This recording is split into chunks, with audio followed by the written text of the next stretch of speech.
No two ways to it. Charming this county the Blackclads granted Caldwell to rape. Yes, a gift so lovely Caldwell could not refuse. At Dahi, it seems, wished to be rid of the Count, so as to rule Lyria alone.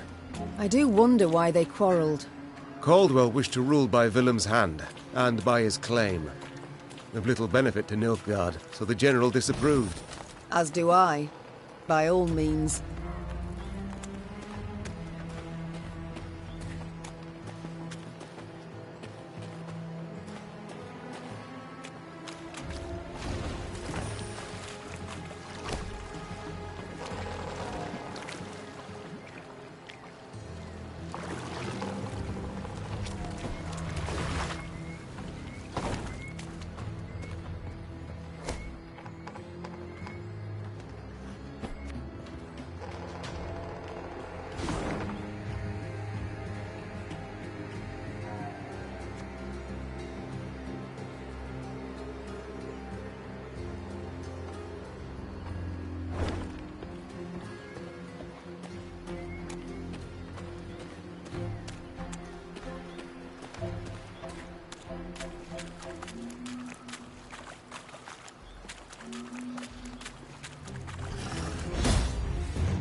Thing about slings, they hide well.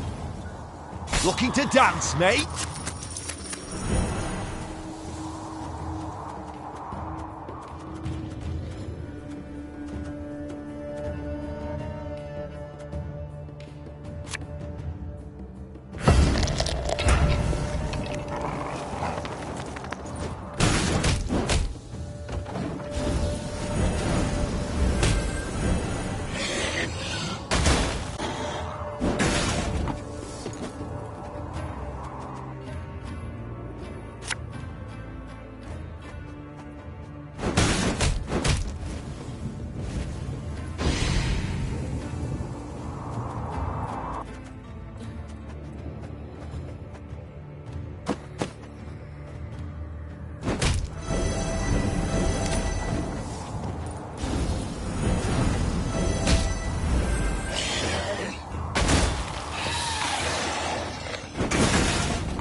I smell a leak.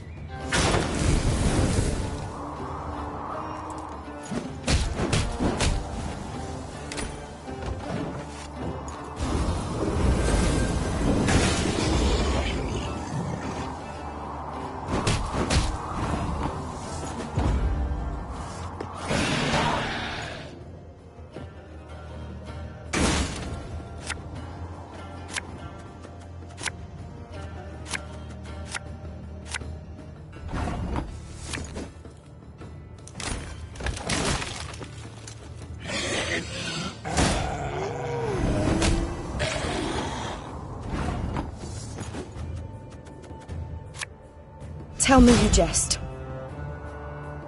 Your life is mine now.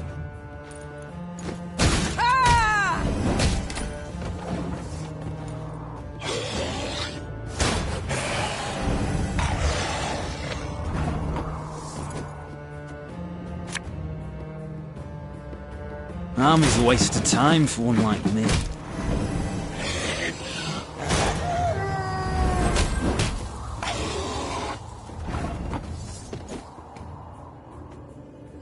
Are you mad? Don't shake that! What do you want of me? What you looking at?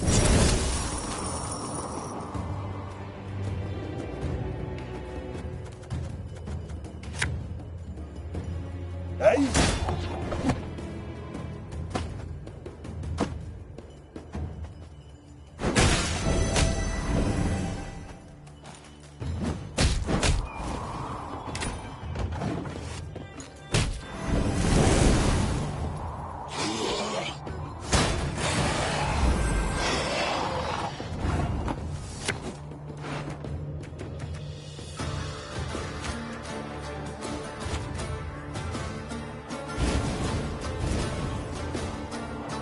Left, right, left, right.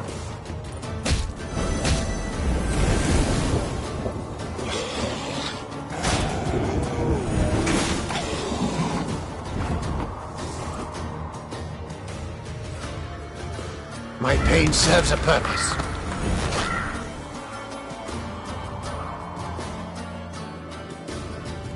I'll relieve you of that pouch.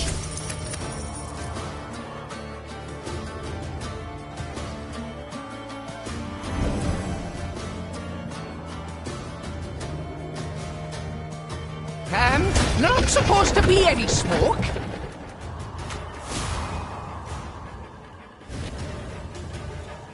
There's a time to reap, a time to sow, and a time to die.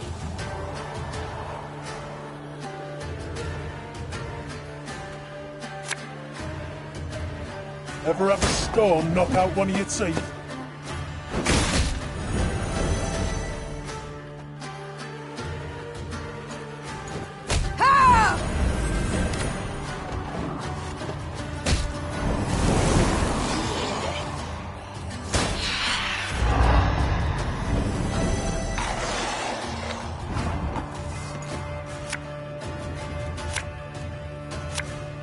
I've hit the white of an eye from half a league away.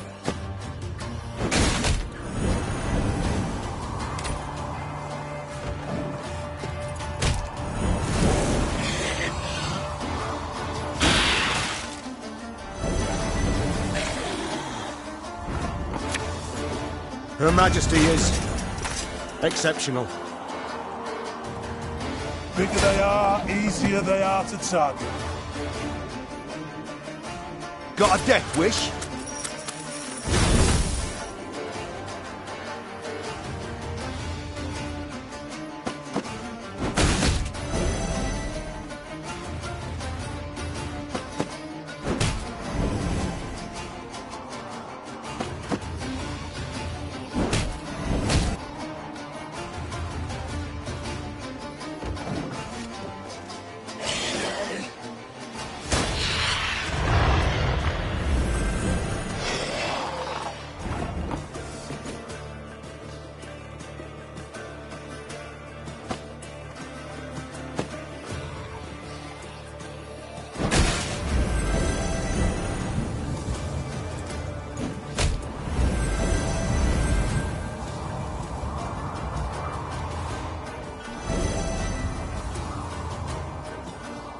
I'd hoped we could solve this some other way. Quick and painful this'll be.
Not supposed to be any smoke.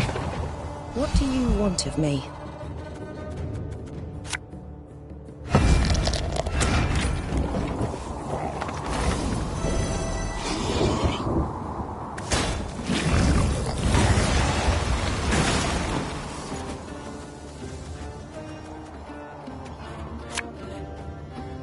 This could hurt. Watch your heads!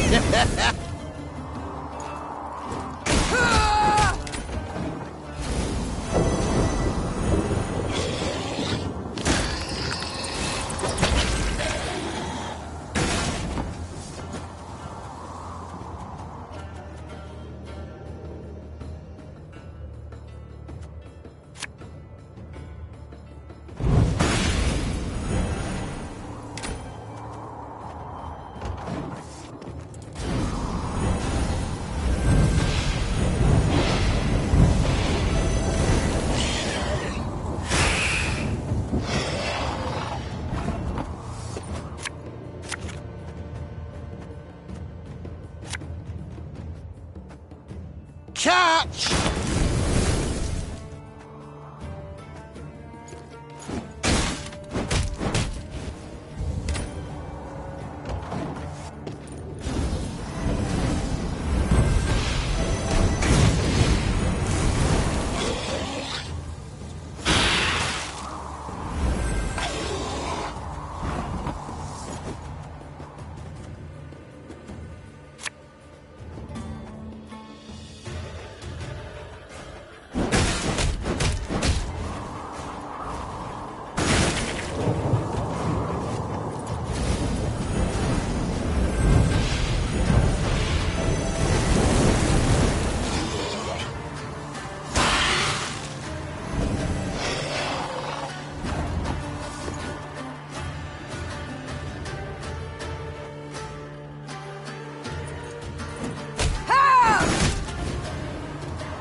Again and again and again.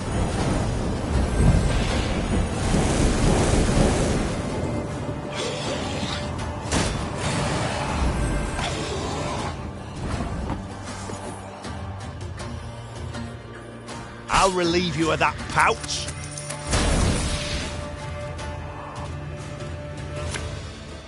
Army's a waste of time for one like me.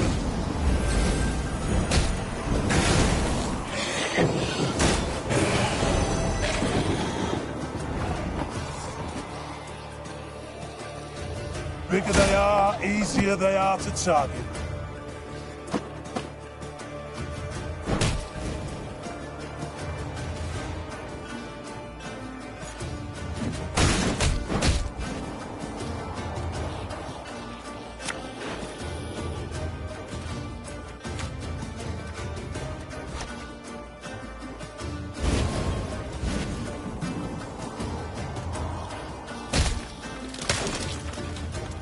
Thing about slings, they hide well.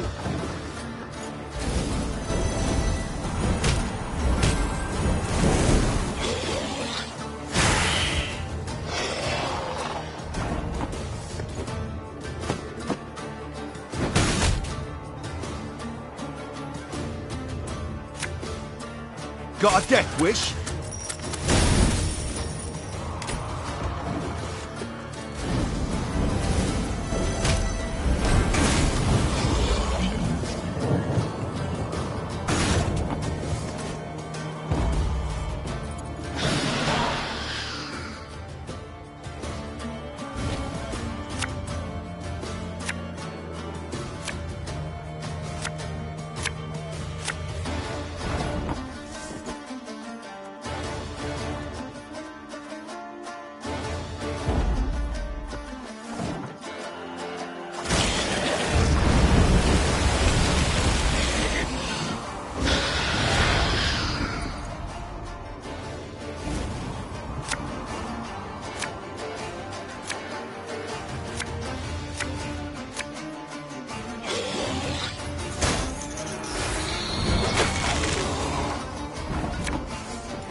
Should have listened to the old lady.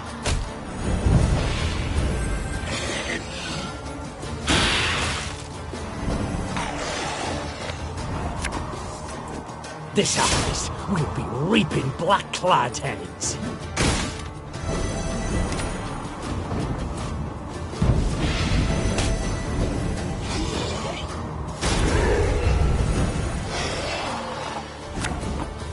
Left, right, left, right.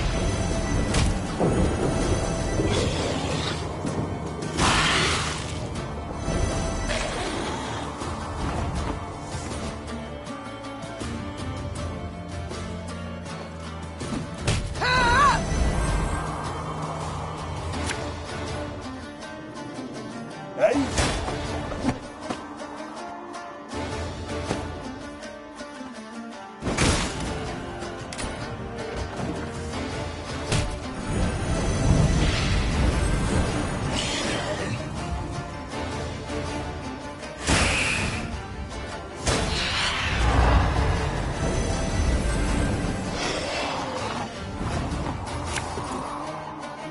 Her Majesty knows what she's doing.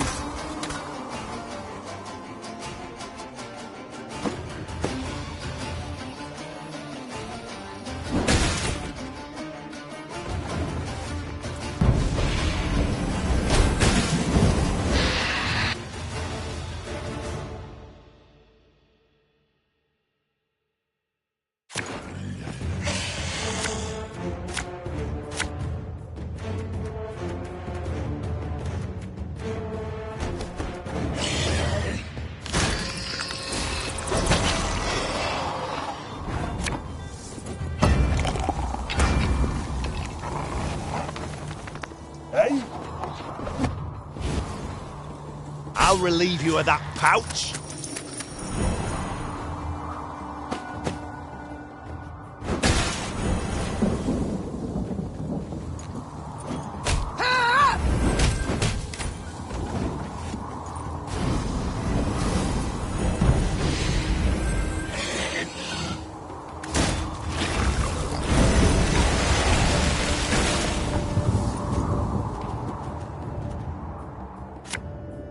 Catch!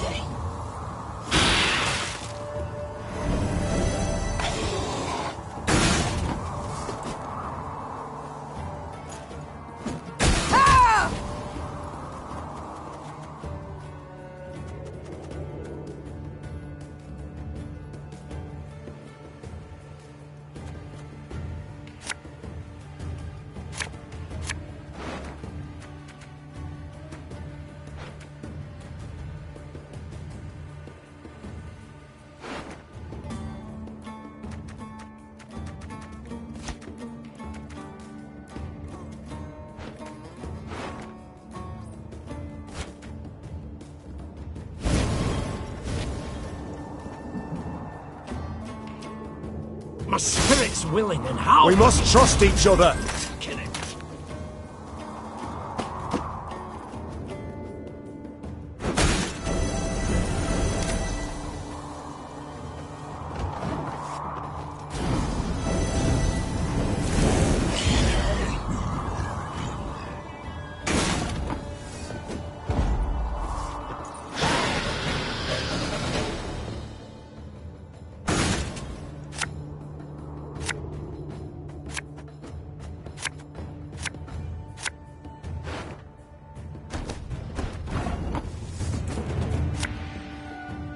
You must sweat like a swine in that jacket.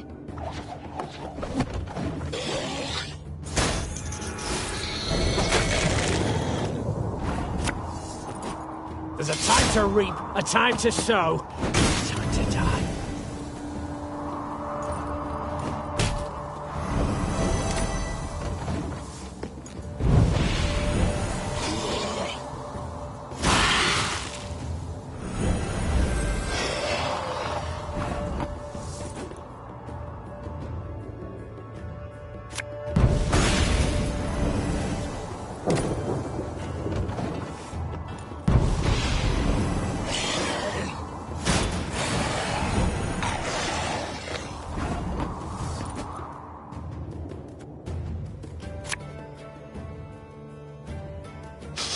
I smell a leak.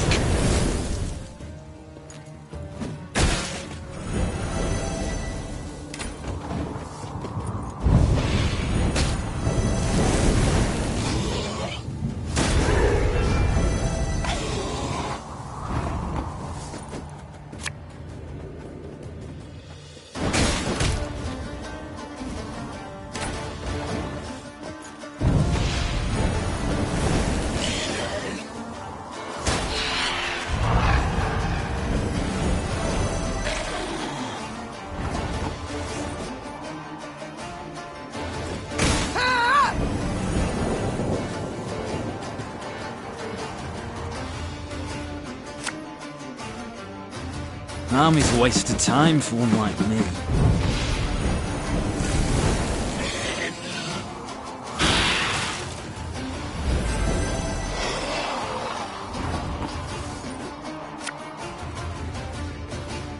That bit's the white of an eye from half a league away.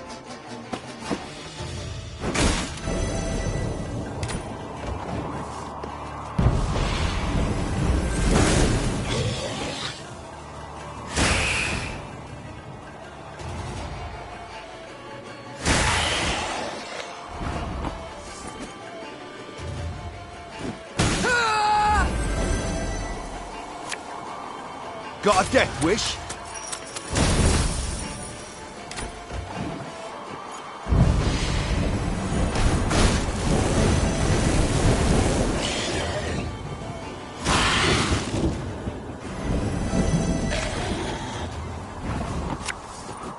Favourite cut of lamb? Shank.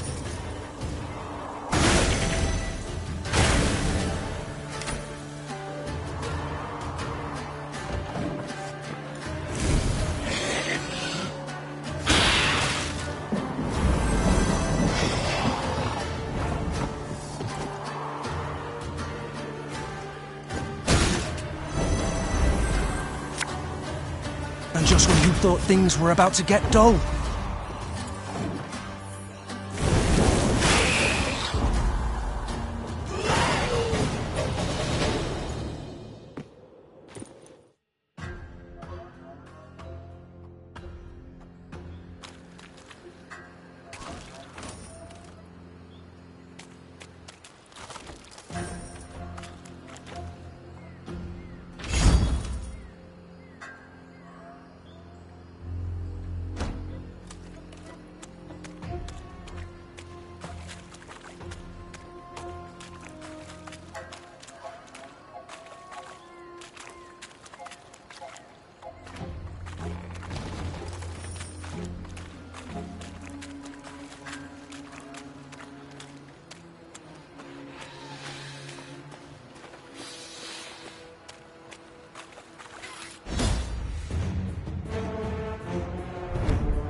One bolt I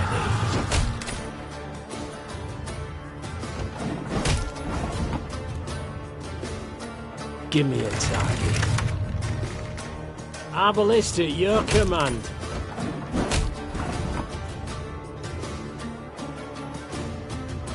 Armor won't say.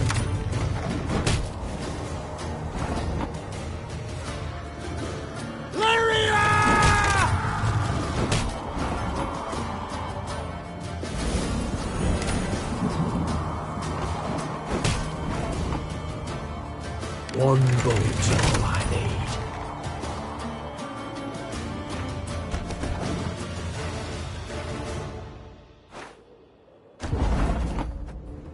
Give me a target.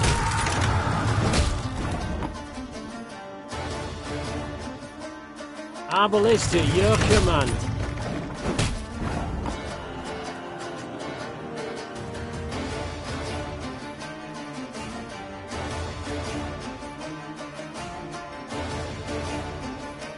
Armor won't save.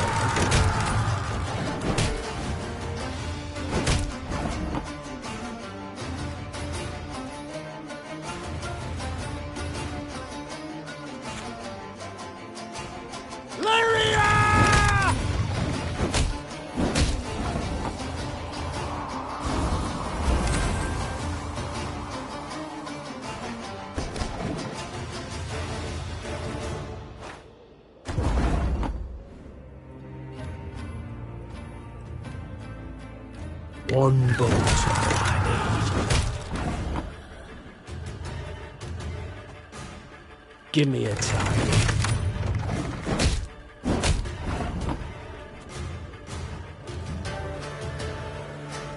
Our ballista, your command.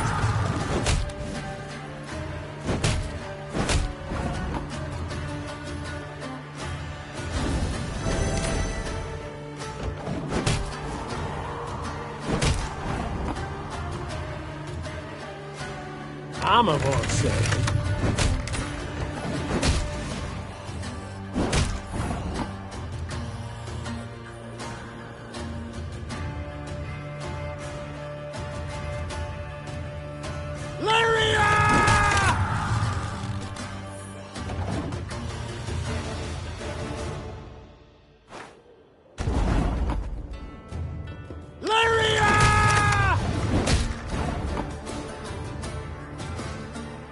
One bolt I need. Give me a target.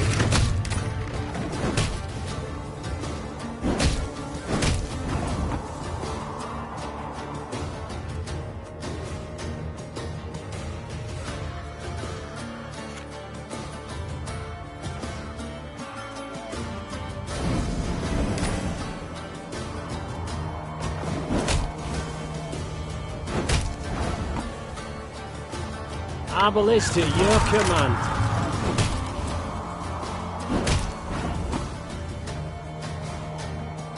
Armor won't save.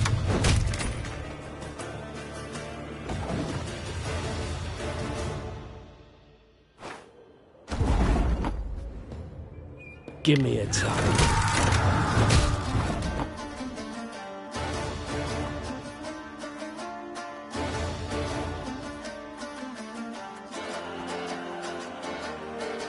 Our ballista, your command.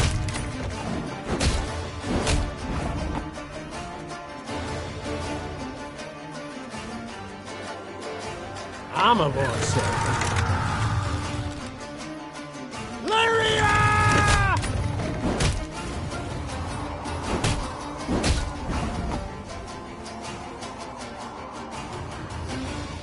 One bolt I need.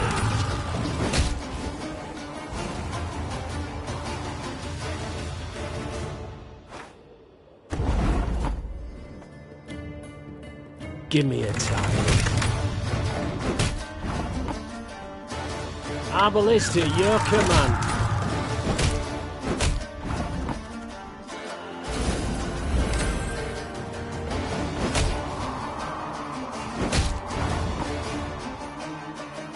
Armor won't save.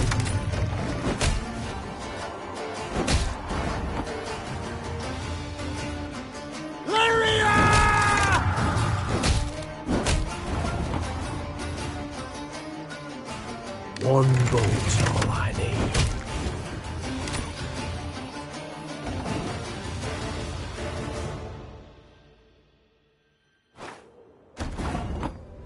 Give me a target. Our ballista, your command. Armor won't save.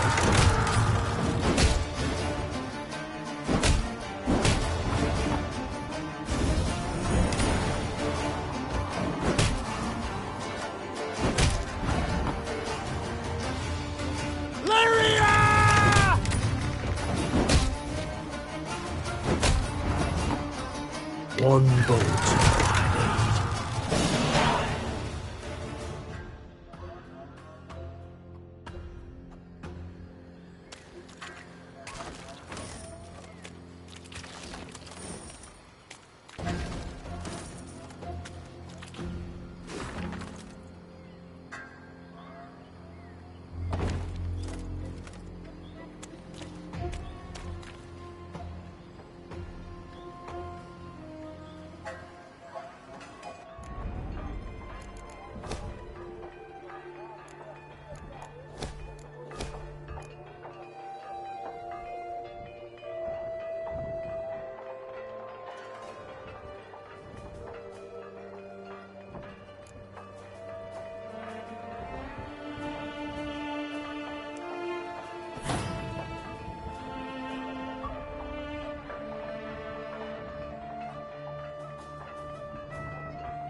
I'm pleased to see you again, Mom. You need something? You wish to speak with me? In private? Yes, Mom. I've given thought to certain matters. The time's come to explain and reveal my decisions. I've not been entirely honest, but I've seen you very much deserve the truth. You're brave, wise, and above all, you've a good heart. And thus you're unlike any other ruler I've ever met, had dealings with. Isbel, what is it you wish to say? You're starting to worry me. I told you of Sintra and Sodden. Do you recall? It's true, I took part in that war. Yet I fought for the Empire. What? I'm not certain I understand. My name is Isbel ep Muirmos, of Nilfgaard. I wish I could say I am from a conquered province. I wish I had that luxury. But no. I hail from the city of the Golden Towers itself. My, I'd certainly not expected that. Please, tell me more. I went straight from the academy to the army, as majors do in Nilfgaard. Yet I truly believed our aim to be to build a better world. With our help, the mages, the Emperor conquered realm after realm, right up to the Amel Mountains. Yet he was not sated, and turned his greedy eyes to the north. But the north stood and faced him. I'll never forget the bloodbath he wrought in Sintra. Unspeakable. He sought to intimidate us. He united us instead. Indeed. At Sodden, when chaos engulfed the Imperial army, I saw my chance to flee the madness and begin life anew. And I did just that. I never sought thereafter to rejoin my countrymen or return to my home.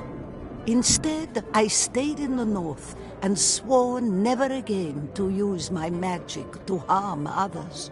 Yet I cannot stand idle as the Emperor perpetrates atrocity after atrocity.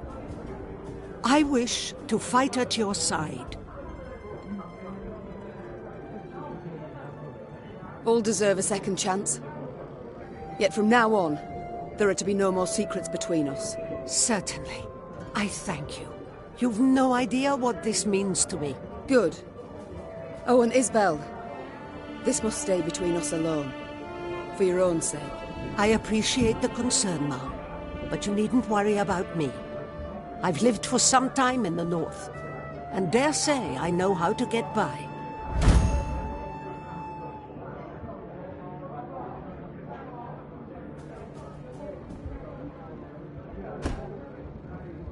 The city of the Golden Towers. Don't think I know any soul who's seen it with her own eyes. Did you know many common folk believe they're made of real gold, the towers?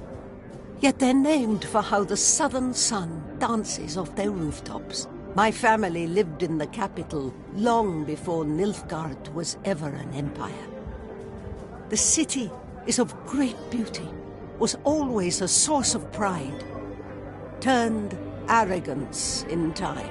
When I was but a lass, my father would take me to the grand amphitheater to watch the gladiators fight. A daughter of Nilfgaard should grow accustomed to the sight of blood, he said. For to conquer the world was our destiny. Dreadful. You must have hated it. At the time, I saw nothing wrong in it.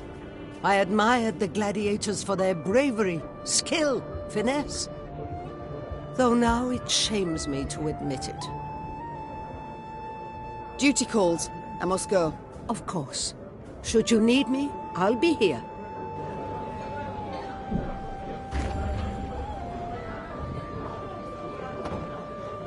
Your Grace, I wished once more to express my gratitude for your show of mercy.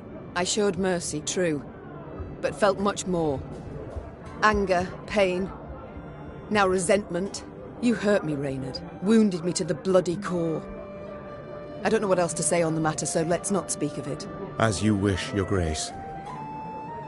Reynard, you fought in the first war against Nilfgaard, did you not? Yes, Your Grace. Though, as a mere captain then. Were they equally cruel? Did they scorch fields? Turn peasants into slaves? Nay, your grace. They fought with honor in those days. So, what's happened? Why the change? It's said Emperor Emir var Emreis's heart hardened over the years. He's grown crueler, more ruthless. His soldiers' zeal for violence has followed suit. But you don't say that. No, your grace. To your mind, why do they now despise us as they war against us? 'Tis ever easier to loathe those you know. Before the first war, they knew nothing about us. Then they saw they'd the better weapons, larger cities, superior craft. That in our towns, waste flowed through the streets in open gutters, and they concluded we weren't their equals. It's far easier to kill when one holds such a belief. It's time I attended to other matters. Maeve, I must say it again, I'm sorry. And I thank you for forgiving me. No need to say any more, Gascon. But you've got to know. Every time you bring it up, I'm tempted to change my mind. Now let's turn to the task at hand. Ever have regrets? Feel remorse? For what? Oh, I don't know. Killing innocents, perhaps? Murdering travellers, pilgrims? I've always warned them. Won't touch a hair on your heads, provided you don't resist. So, see, gave them a choice. Besides, innocence? Please, Maeve. We both know those to be mythical creatures. Everyone's got something on their conscience. So there's always call for murder? That's right. Dead right. You need but answer it. It's time I attended to other matters. Farewell. Always good to see the Queen. How can I help you? We haven't had a chance to speak since we left Mahakam. Why join us? Or decide to leave your homeland, for that matter? As I said, I was in your debt. Still am. You're a dwarf of honor, I'm pleased. But not entirely convinced 'twas reason enough for you to leave your clan. Not about to let me off easy, are you? All right. I may have been motivated elsewise. By a guilty conscience? The horridness with the Fuchses. All that blood and mud. It went too far. I tried to talk it out with the elders. They'd brushed me aside like a wee bear, but that weren't the whole of it. I saw the shite dwarves living in your cities go through. Thought I'd forget once I came home. Got back to dealing with my own problems. Only, can't I forget something like that? I've got to help. Any way I can. Nothing would come of my sitting on my arse in Mahakam. I understand, Gabor. And I know you'll find a way to help. We shall return to this conversation later. No skin off my back. Be seeing each other, your grace. Yes, my lady? I haven't had the opportunity to thank you. Had you not been so alert, we'd have fallen to our deaths in Mahakam. I merely did my duty, Your Majesty. Modest as ever. Yet once the war is over, I shall make certain you're properly rewarded. My lady, the one reward I desire is victory.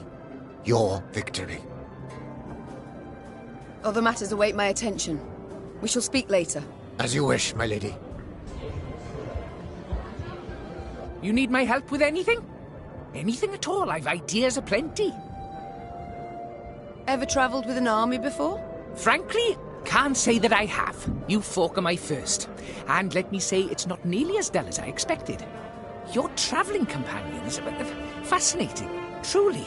Is that so? Who, if I might ask? Let me think. Then there's that aged woman. Isabel, is it? Oh, Your Grace, a complete lunatic, that one. Did you know she believes the world to be round? Round! Like an egg! And just between the two of us, the quiet chap, Xavier, gives me the willies, truth be told. Could just be on account of his face looking like a piece of taffy stuck to the sole of a boot. Who else? Oh, right, a word of advice. Never play Gascon at cards. He's a hustler, that one. And he tells tall tales. About debts, specifically. Ones that I supposedly owe him. And the Reynard fellow. What a jester. Always good for a laugh. I'm sorry, what? Every day he barks at me, stand at attention, with a perfectly straight face. And last, he asked asked if I'd served in the Norm Army. I mean, really, sometimes I just can't with that man. Very thorough, Barnabas. I thank you. Time I attended to other matters. Ah, yes, you're still here. Off you go, then.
Hey? You mad? Don't shake that!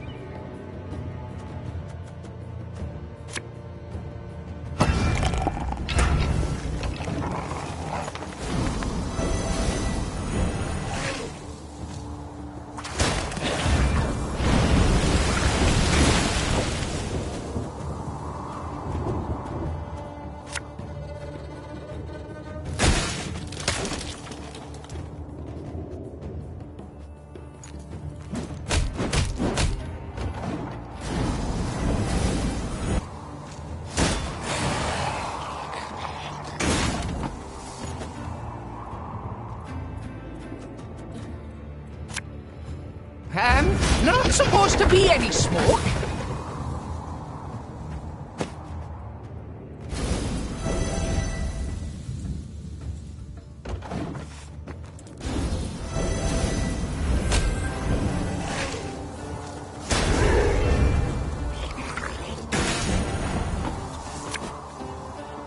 Army's a waste of time for one like me.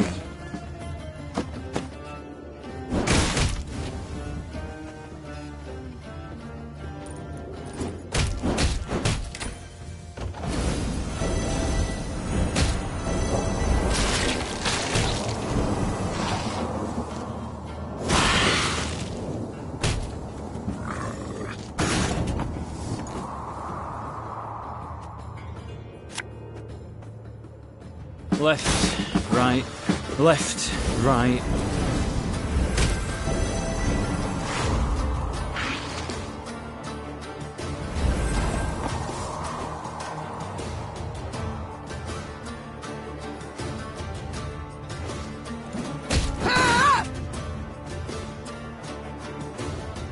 You must sweat like a swine in that jacket. What?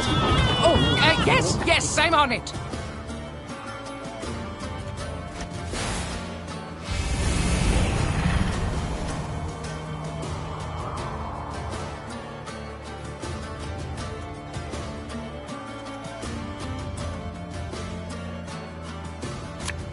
What you looking at?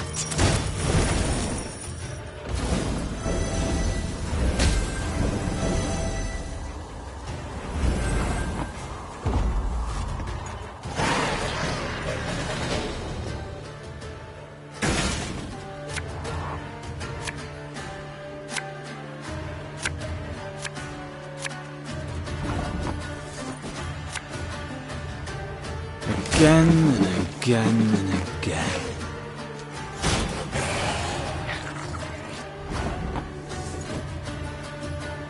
I'll relieve you of that pouch.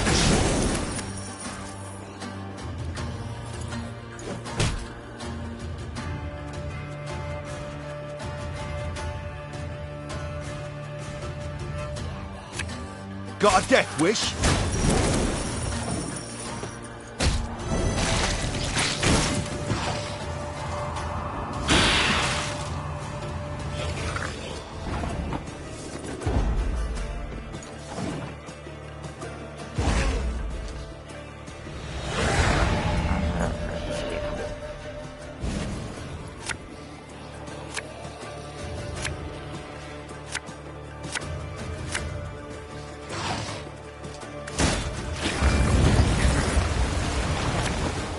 This harvest will be reaping black-clad.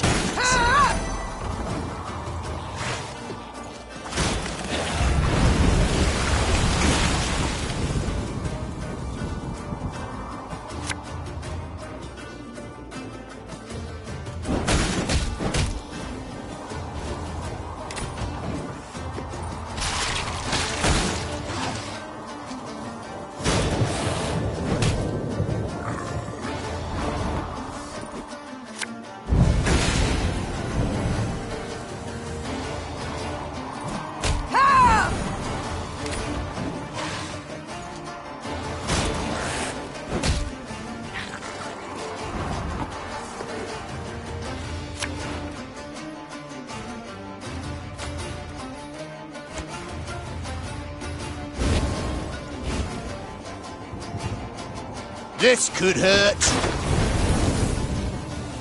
My spirit's willing and how, but these damn things are killing me.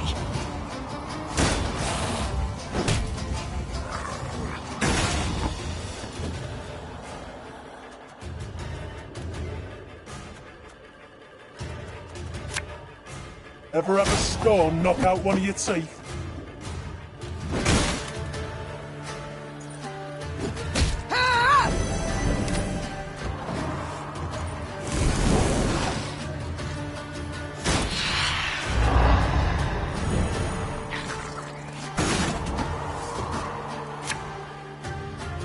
I bit the white of an eye from half a league away.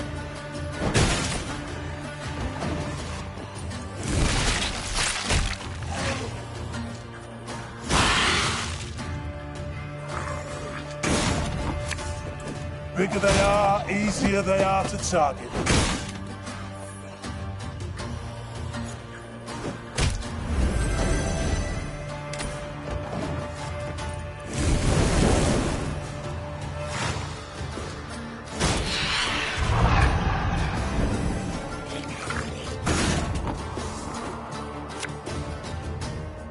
I'd hoped we could solve this some other way.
The Lyrians came to a crossroads. As Meve and her scouts conferred about the proper path to take, a footman, of a sudden, collapsed upon the muddy ground. His comrades strove to rouse him. Alas, to no avail. Meve called for a medic. One arrived, post-haste. He checked for wounds, a heartbeat, all else for which a medic checks. Then he peered down the soldier's throat. In a flash, he was on his feet, his hand over his mouth, backing away.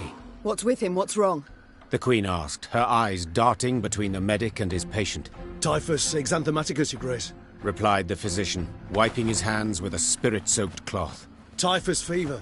Contagious? Extremely, I fear. Though not yet at this stage. The spots are but in his mouth for now. Tomorrow he'll be blotched all over. It's then the disease turns infectious. I see. What about a cure? Is one known? The medic looked at Meve, shook his head and shrugged. Alas, there was precisely naught he could do. But where medicine fails, magic may at times stand in. Without giving it two thoughts, Meve called for Isbel. It's typhus, I've no doubt. The healer confirmed. I know a spell that could be helpful. Vitals cleansing, we call it. It takes time to prepare and many ingredients. Rather costly, all. Coin's no object, said Meve. Get to work at once. Isbel returned from the local herbalist with herbs valuable and rare. Fern blossoms, mandrake root, comfrey seeds, and more. She then pulled from her bundle a variety of vessels, funnels, retorts, alembics, carafes. Coloured concoctions she then brewed, steam and strange odours rising from them. Hours later, after much effort, she had a few drops of a thick substance in a flask. Isbel whispered an incantation, then gave the remedy to the dying man. His tremors and fever subsided at once, the other symptoms fading within hours. At last, Meve could breathe a deep sigh of relief.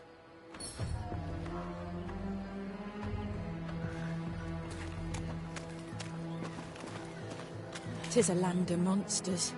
Belongs to them, it does. Human folk are nowt but guests here. Beware, me lady. Watch out for leeches especially. They'll slip in your knickers, give them out the chance. No matter what they think, Nilfgaardians won't last long here. Come a time now.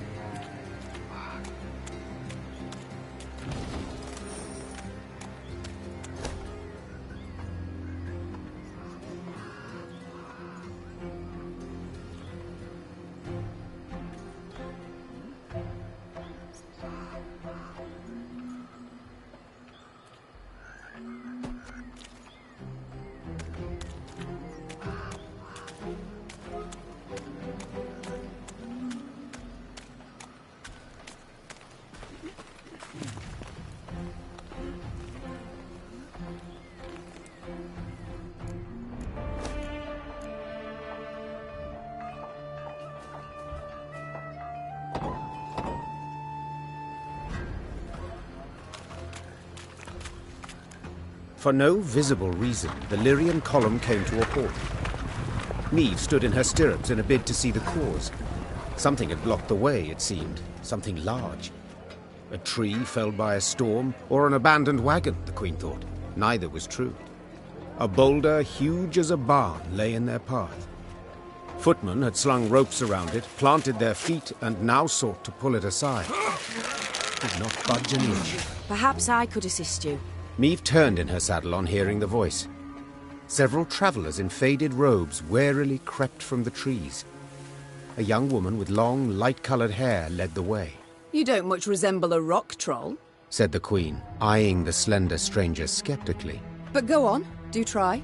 The fair-haired lass crouched beside the stone, closed her eyes, and began to whisper. Horses wheeled, tugged at their reins. A hound howled in the distance. And then, the boulder rolled to the side like an apple crossed the deck of a boat rocked by seas. Who are you? Do tell. A druid, came her calm response. This stone, it stood in our circle. The woman silently turned toward the wood. Me followed her gaze, and among the trees saw other large stones, cracked and scorched. What happened here? We refused the Nilfgaardians' aid, Answered the druid. so they raised our shrines. Though, perhaps it's a blessing. A blessing? How so? A darkness fell upon Angren a time past, and it grows. The forest turns savage, its creatures drunk on blood. Folk have come to worship other cruel gods. It's time we abandoned this land forsaken and went south, to Kedmerkvid.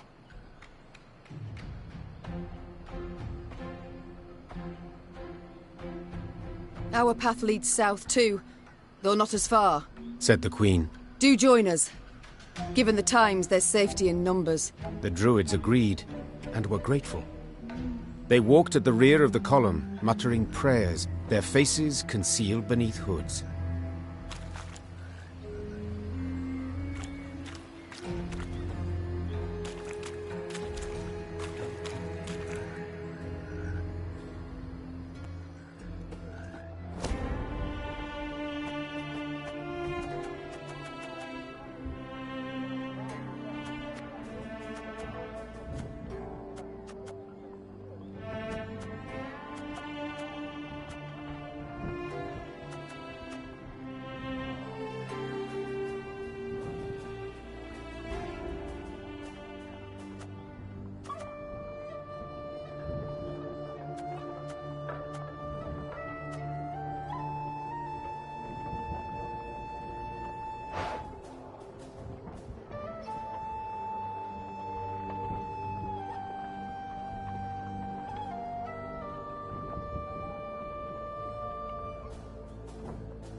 Aye.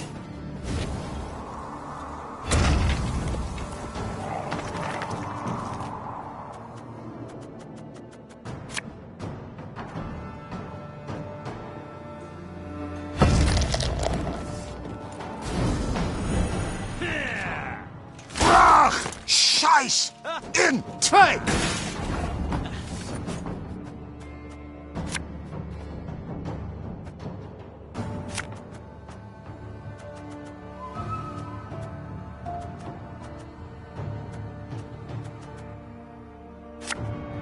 This could hurt.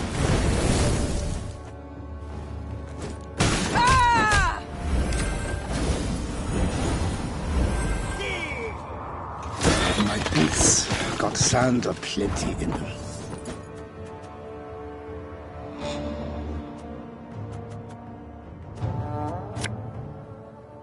Left, right, left, right. Off to the front yet again.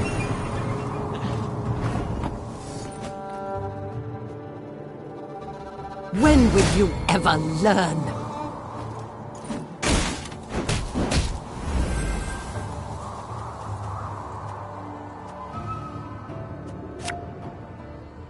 As ordered.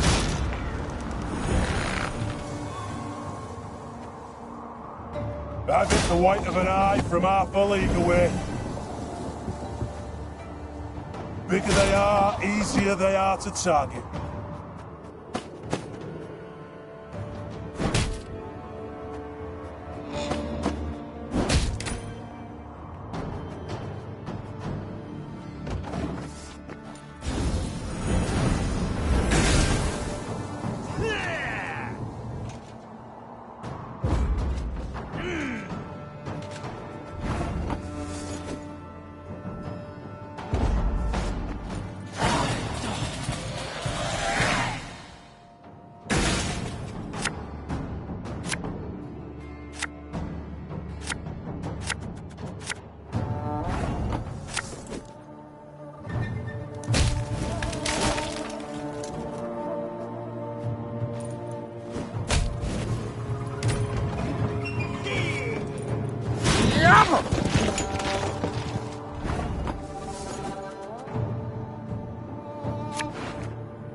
Again and again and again.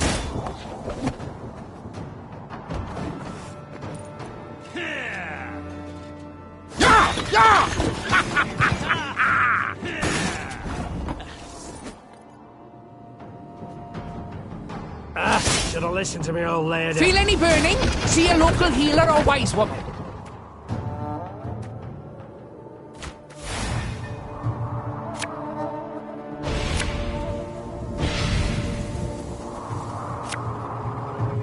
This harvest will be reaping black-clad heads.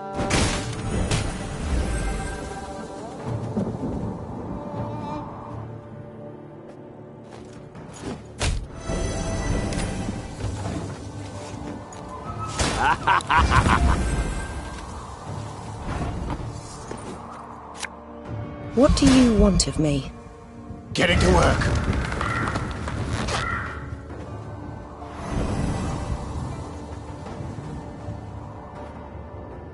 Watch your heads!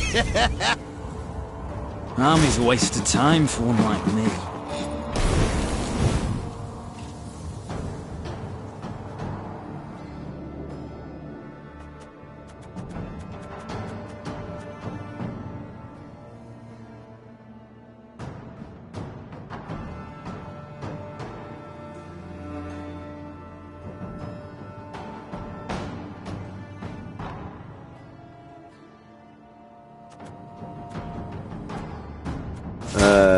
Warum?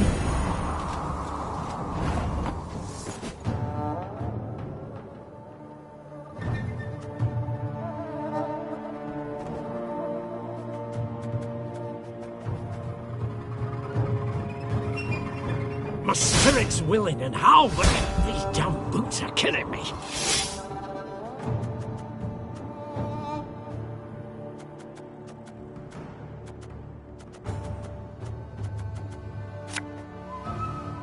Her Majesty knows what she's doing. Aye. Hey? Quiet, or the Commissar will hear.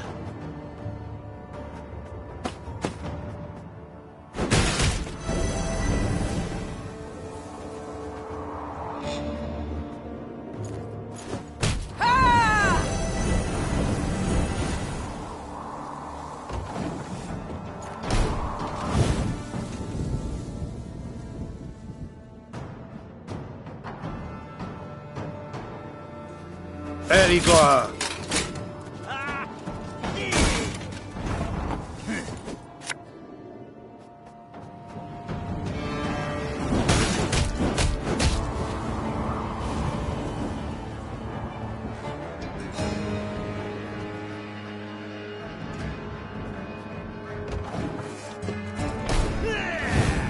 Gloire en Kazer!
Scheiß in zwei!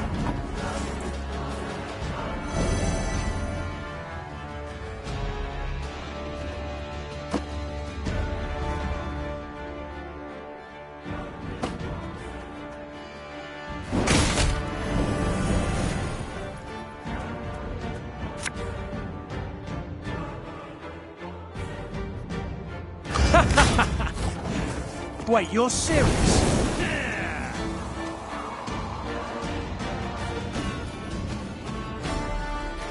Off to the front yet again.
Entering the swamp's easy.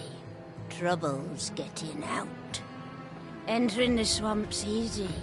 Trouble's getting out.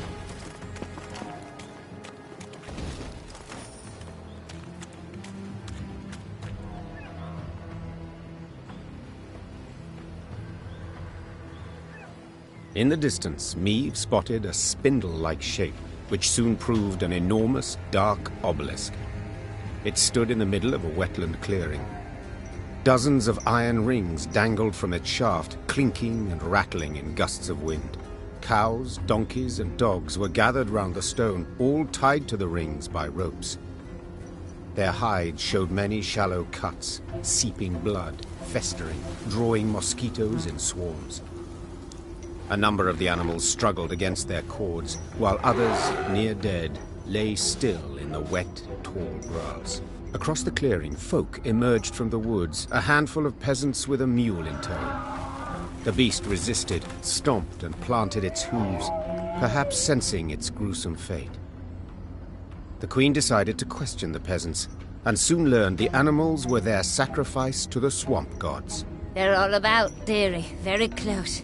Oh, very, very close. The toothless old woman whispered. They hide neath murky waters. Can't feed when they hear the drip-drip of blood. The gods look kindly on those what make an offering.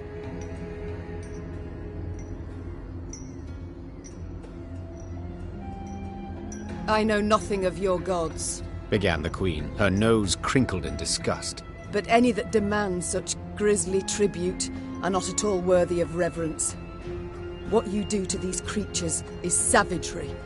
Savagery I can't allow. Run us off, you can. Replied the old shrew. But soon as you're gone, we'll come back. As ever, we'll come back. This I know. So I must take care to leave you naught to come back to.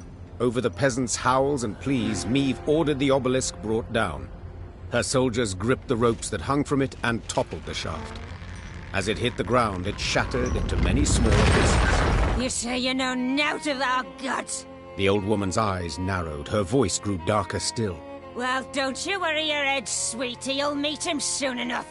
They'll tangle you apart. Sow a pox among you, drive you to madness. Every last one. I curse you, all of you, in Gerdacor's name. Undisturbed by the Harridan's screamed threats, Meve rode on.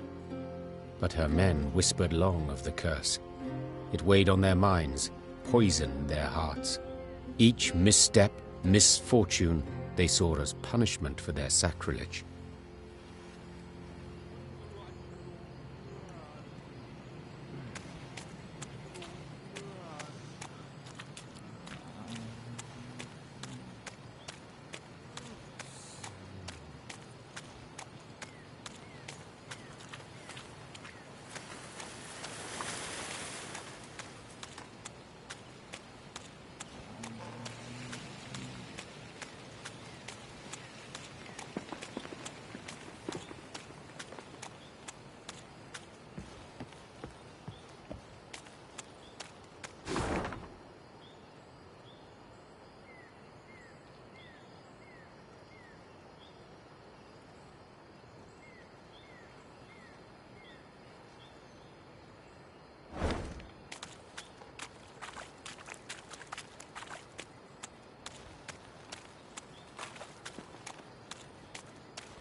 Your Majesty? Are you well? Yes. Yes, but the stench.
In Angren, all decomposes, be it dead or very much alive.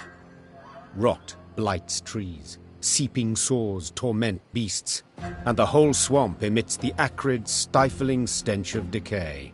So when, in the swamp's distant corner, the Lyrians caught whiffs of smoke and roasted meat, they stopped dead in their tracks. The scouts followed their noses to a clearing framed by a palisade. Through the gaps in the posts, they spotted a small fort. Any banners upon it? Whose do you see? Asked the Queen. There aren't none, your grace. Not one golden sun, not one silver lily. Meve gave the gate a few solid knocks with her shield. Moments later, a dozen armed men appeared atop the rampart. The one who led them wore a beard. Who are you? Why are you here? I'm Meve, Queen of Lyria and Rivia. At war with Nilfgaard, I ventured into these swamps. Is there a war on? Hey, that's news. Certainly, but little concern to me. The name's Gimpy Gerwin, and I rule these lands. Is that so? As conferred upon you by whom? By me! Angren's a good bit larger than folk think. And no dukes or emperor's fingers stand to reach its every corner. Thus I just up and took this particular nook. Made it mine. So let's parley, Meve. One ruler to another. At the risk of being blunt, I don't care who wins this war. But I want to be in good standing with whoever does. So, I offer you a fire at which to warm your limbs. Also, a place at my table and beds for you to rest. On condition, you pledge to me one very small thing. To respect the sacred laws of hospitality.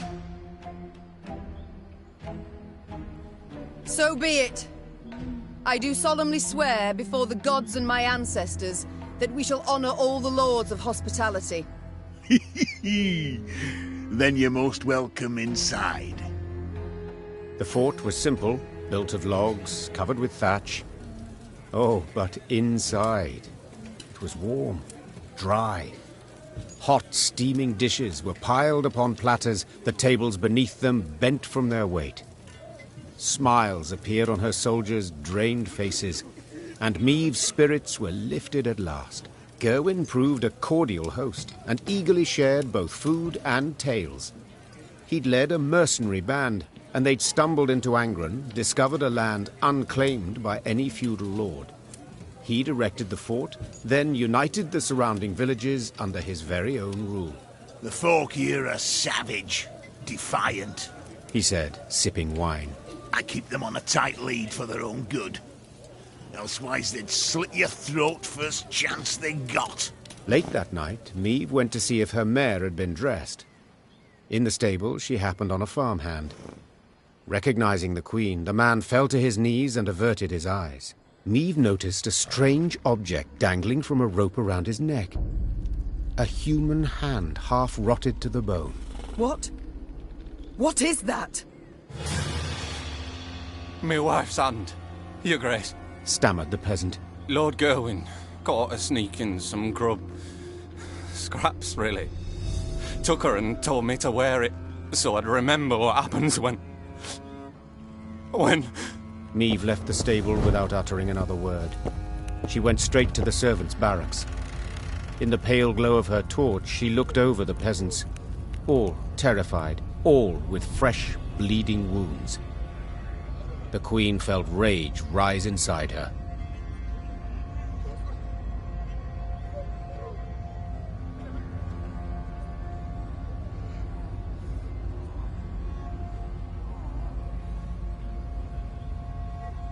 The Queen blew her horn. Lyrian soldiers filled the yard. They hastily donned their armor, strapped on their swords. Unsure of Meve's intentions, Gerwin's men likewise stood at the ready, weapons in hand. Gerwin! Roared Meve. Get out here at once! The stout mercenary stood at his window, glaring from beneath his furrowed brow. I don't know what you think you're doing, he called, but I'd kindly remind you of your oath and the laws. I've seen your laws. You're strict and they're cruel. So your rule will end now. Attack!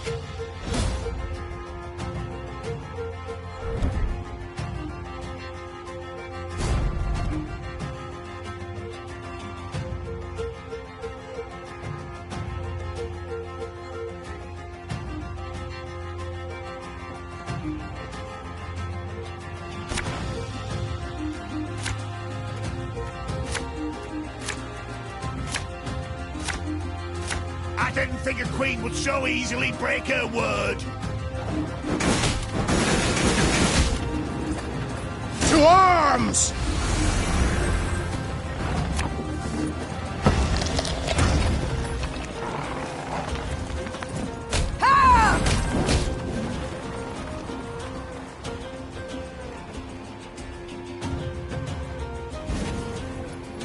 Looking to dance, mate? Wait, you're serious? Tridem!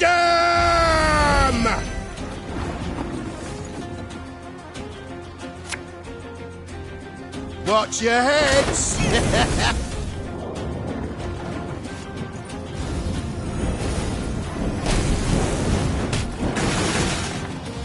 Awaiting your orders. You did the right thing. We should never turn a blind eye to others' suffering. I'd hoped we could solve this some other way.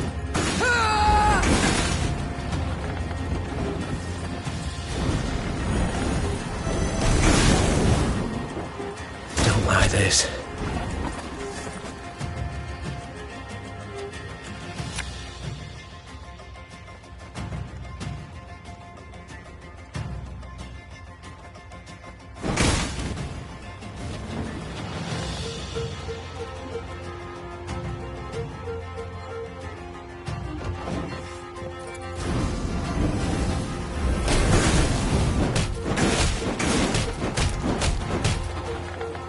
To arms!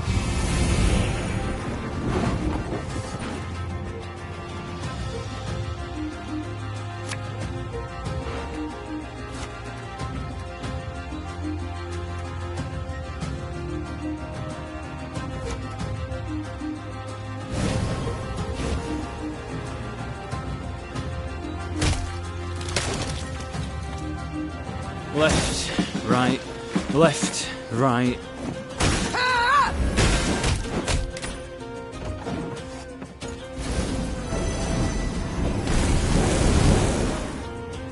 Cursed traitors.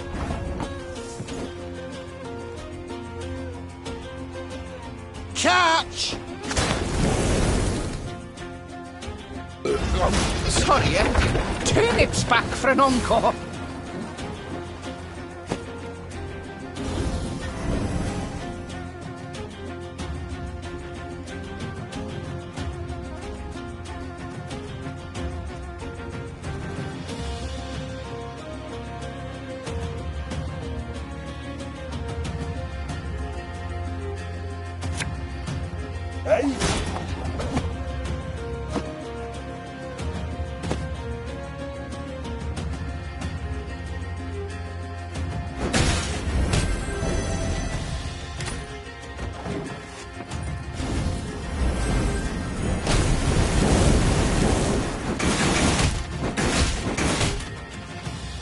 Sod it. Sod it all.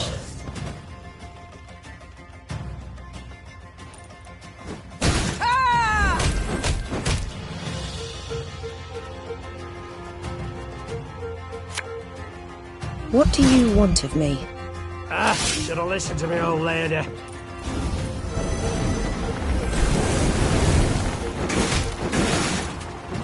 Don't like this.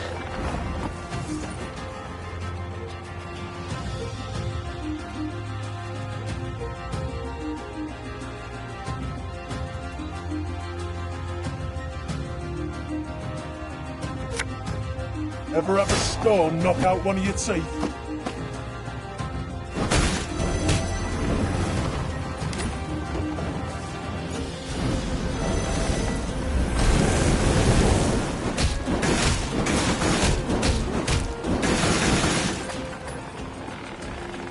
What you looking at?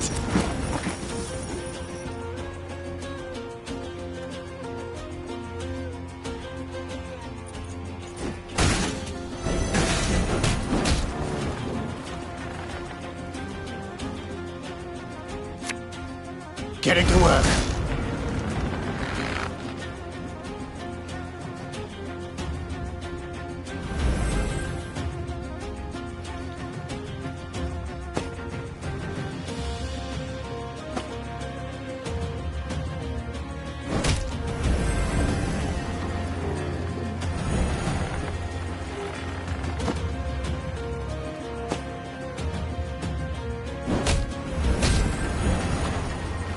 Remove this pile of manure from my sight.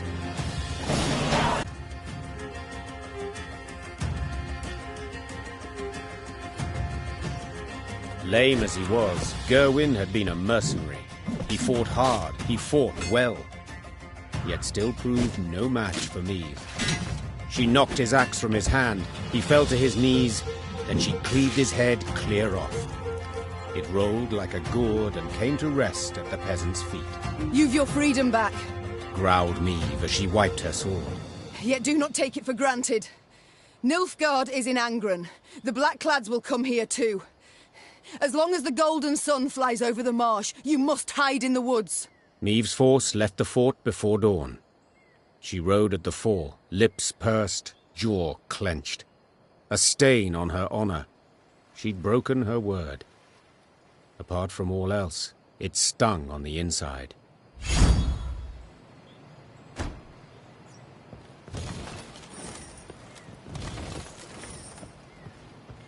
We're free. It is the truth. The gods bless you, your majesty. That Gerwin bloke were a monster, milady. A monster. Worse nor a pack of ghouls. Pack? No, worse nor a swarm. 1 month he kept me in darkness. And I only busted a tankard.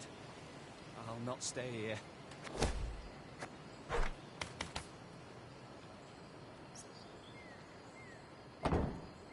I'll not stay here. 'Tis an evil place.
Stop your yapping and start digging.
Meve stood waiting while her scouts cut through the tangled branches and roots that had overgrown the trail through the swamp. Suddenly, a soldier doubled over and began to retch blood. The same symptoms soon afflicted others in her ranks. A potent poison, was the medic's verdict. It seemed all those who'd fallen ill had shared a tent.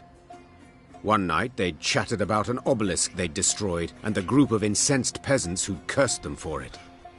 Fearing for their lives, the footman had gone to a local herbalist. She'd brewed them a potion to ward off black magic. Alas, the concoction had proved poisonous, while the herbalist had vanished without a trace. Happily, Isbel concocted an antidote in time to deliver the soldiers from a certain and agonizing death.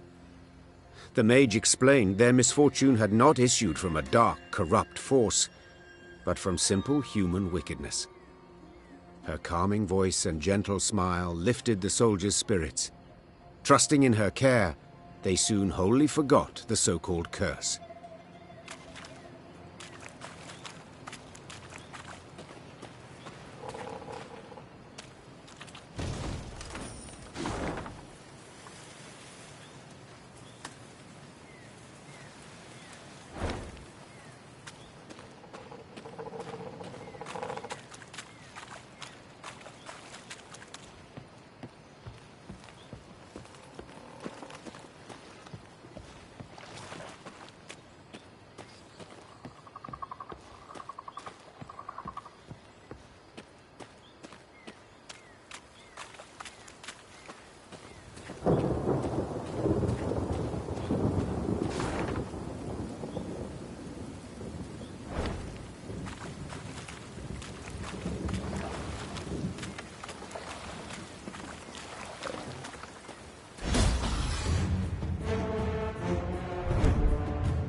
Favourite cut of lamb? The shank.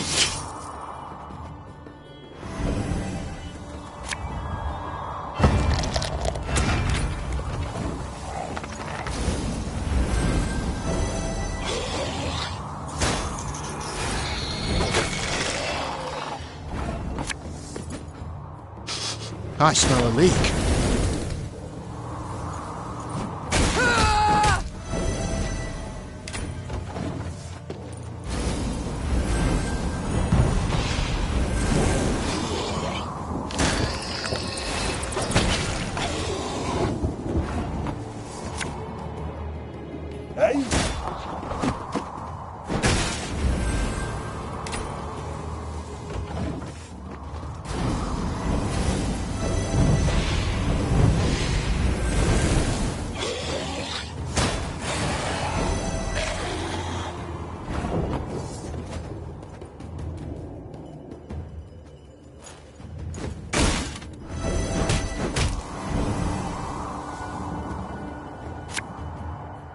Left, right, left, right.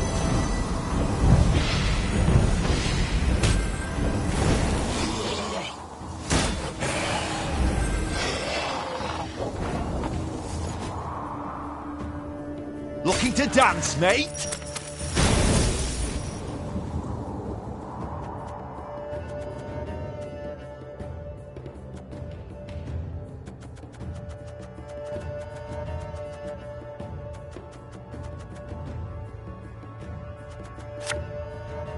Feel any burning? See a local healer or wise woman?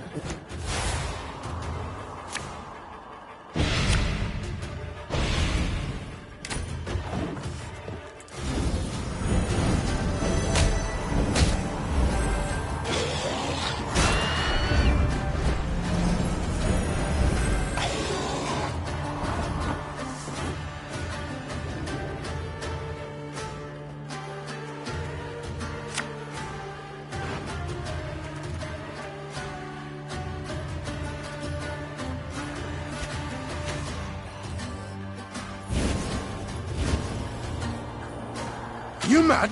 Don't shake that! My pain serves a purpose.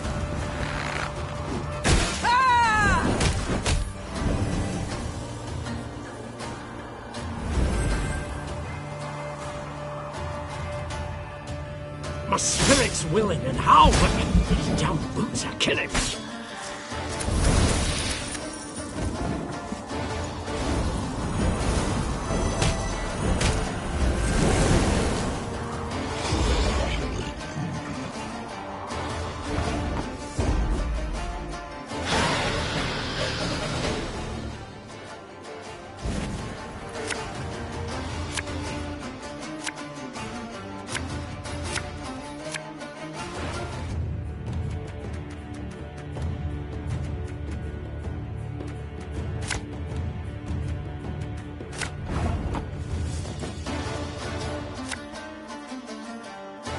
Make love, not war.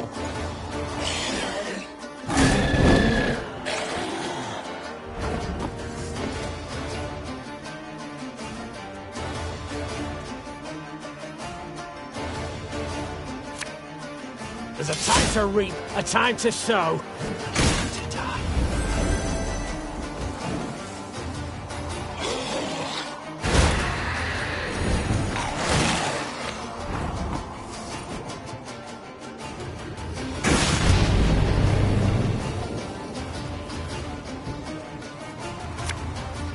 Again and again and again.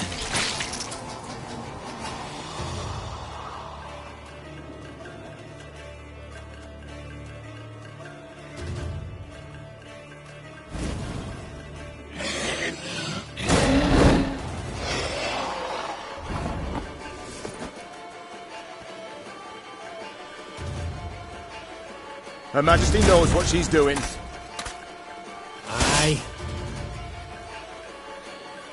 I'll relieve you of that pouch.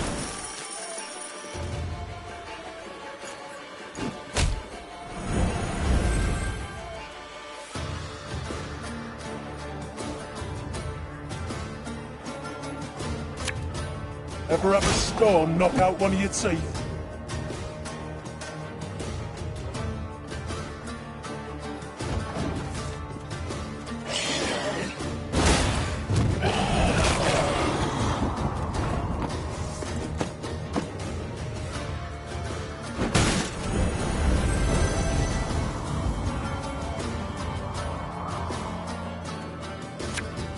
I've hit the white of an eye from half a league away.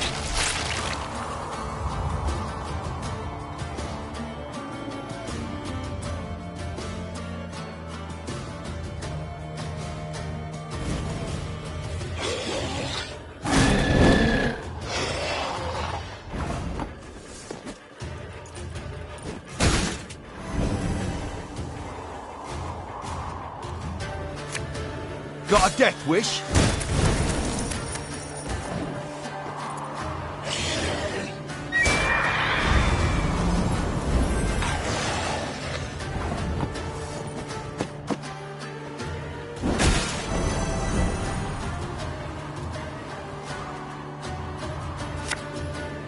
bigger they are, easier they are to target.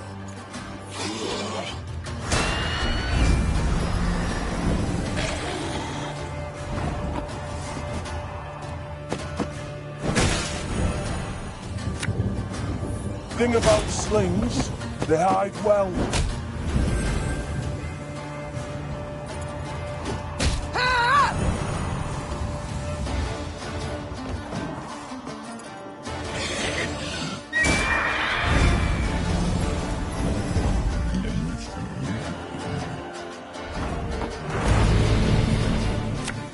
Nothing personal, I assure you.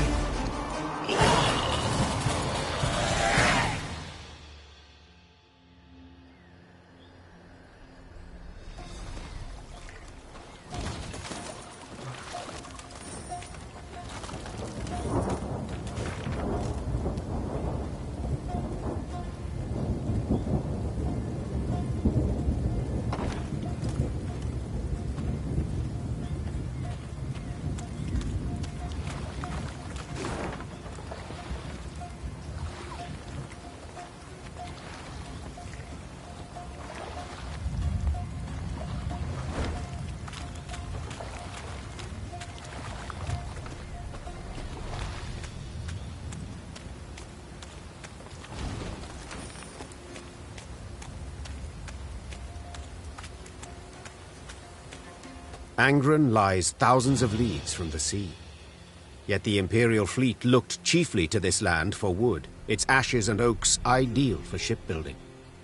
The lumber was driven down the Yaruga to shipyards in Sintra and Atra. There, day and night, Nilfgaard's fleet grew and grew.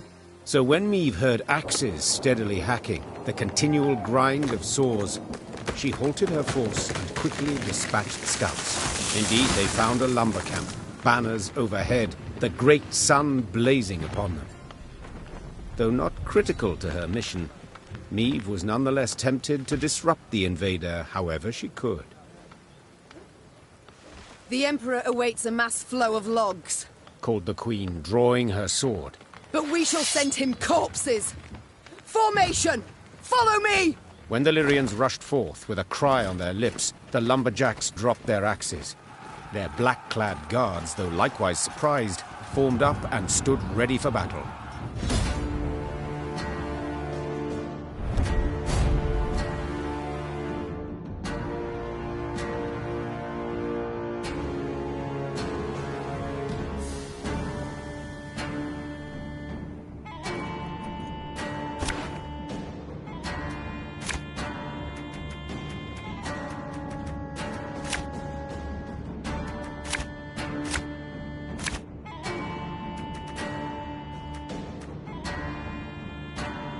Larvad! Essay to Naveen! Lyrian! Your life is mine now. Hey? Ever have a stone knock out one of your teeth?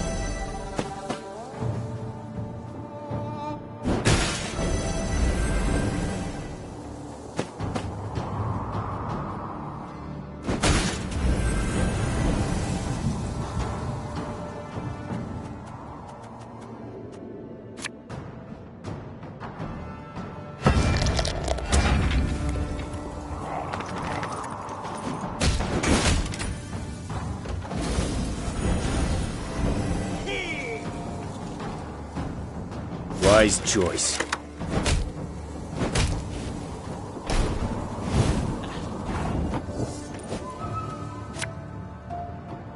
You mad? Don't shake that!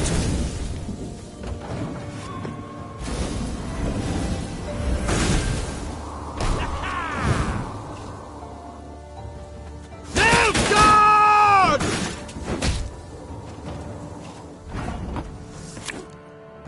This could hurt.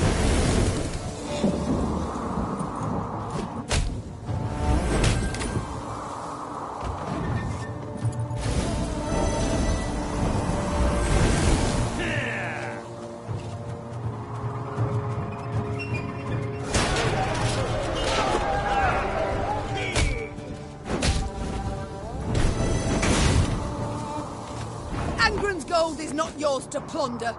Begone! Army's a waste of time for one like me.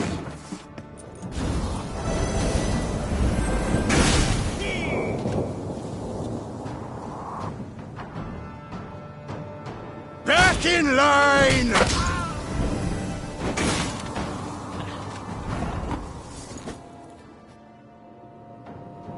Should have listened to me, old lady.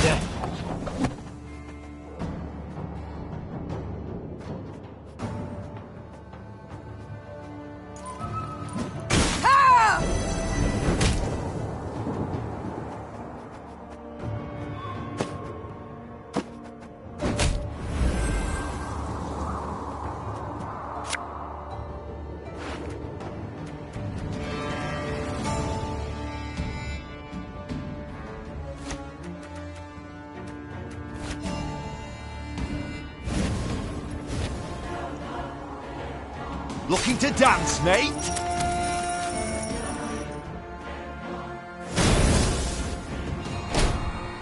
This harvest, we'll be reaping black-clad heads.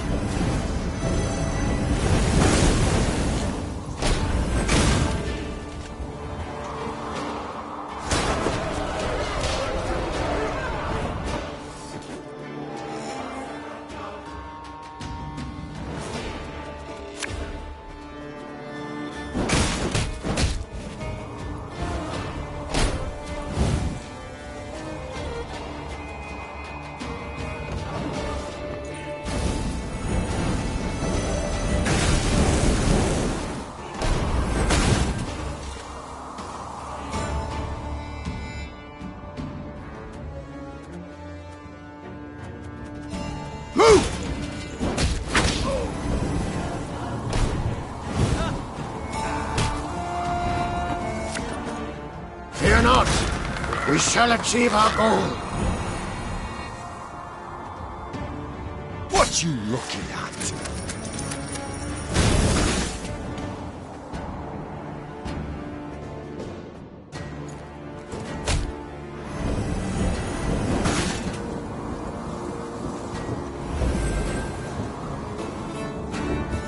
Tell me you jest.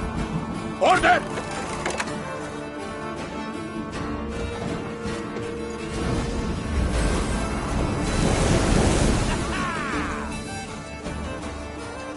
Fight for the Emperor and you might be freed!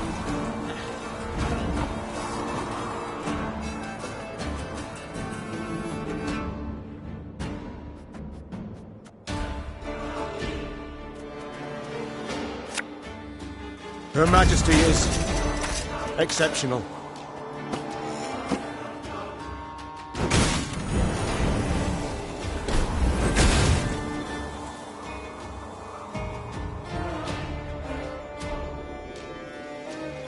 My spirit's willing and how, but these damn boots are killing me.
Used to be, I hunted game. Men bring more coin.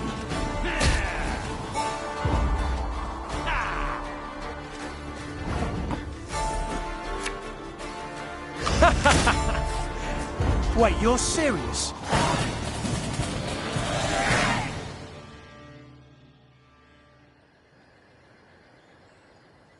Nilfgaard's ranks folded. Soldiers fled in fright, stumbling over felled trees and corpses. The Sprite Valiant! Droit! The air was heavy with the scent of resin and blood. As she caught her breath, the Queen looked about. Hundreds of trees lay cut down in rows. Oak and ash enough to keep the shipyards working till winter. Niamh ordered the lumber requisitioned, yet one of the loggers approached her. A man with a face like old leather, sawdust in his hair. Good lady, I know you war hard against Nilfgaard. I know you'd keep timber out of their hands, but then see, we won't get paid. We'll see no coin till Sintra's shipyards see lumber. It's what the Blacklads said. I beg you, have mercy. We're simple folk. Been slaving since spring, got families to feed. And hunger looms ever close in wartime.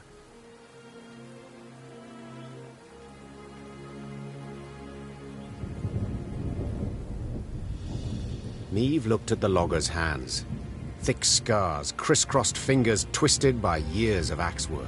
This wood I cannot allow to reach Nilfgaardian shipyards, She said. Yet neither can I let you go hungry. I shall take the wood and pay you from my own purse.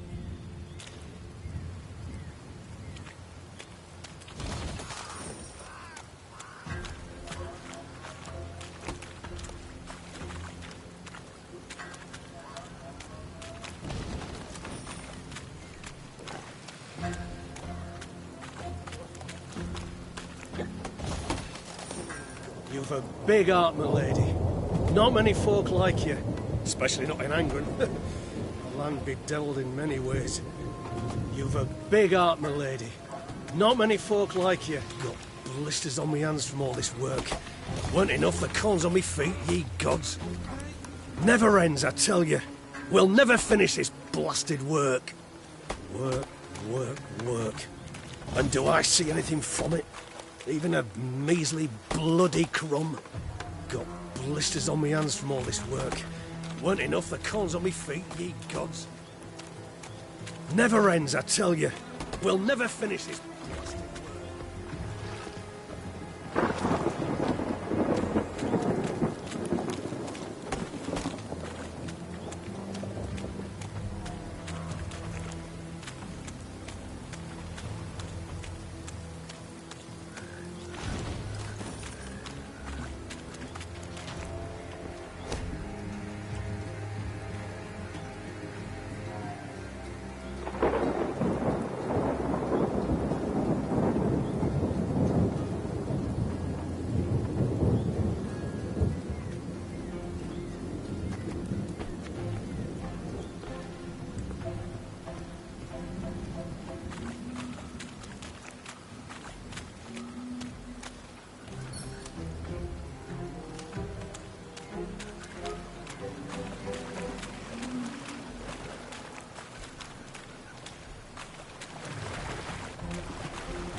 I'd hoped we could solve this some other way. This we'd be reaping black-clad hens.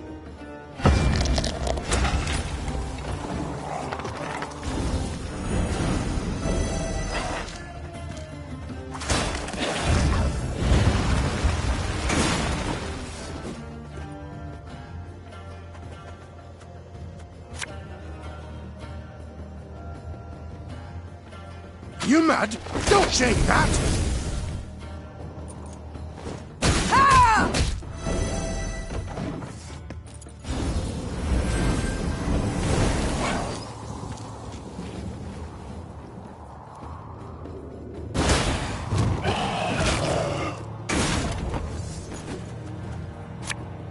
Army's a waste of time for one like me.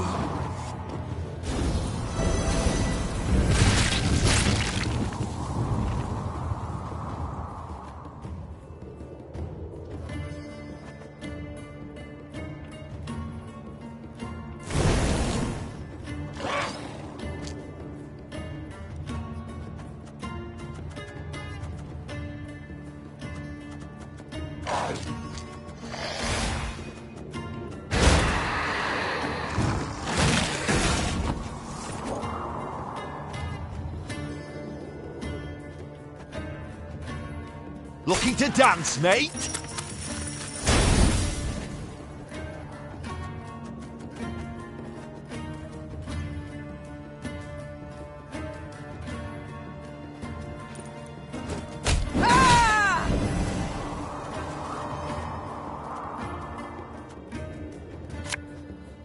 Left, right, left, right.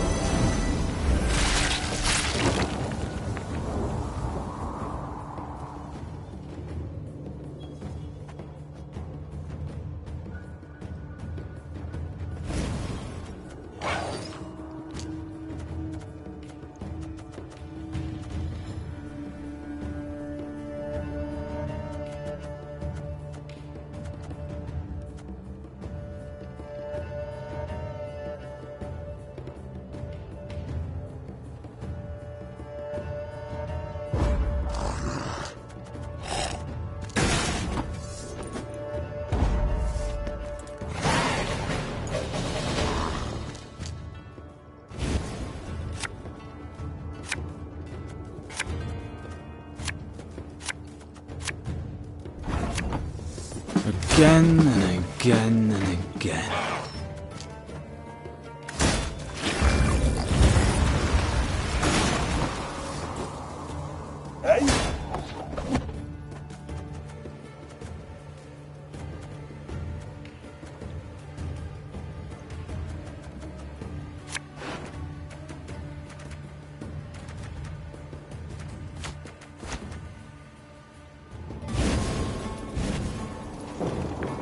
You must sweat like a swine in that jacket. Wise choice.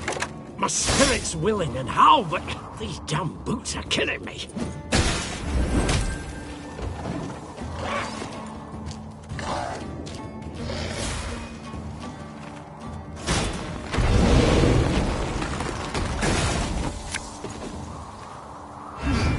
What?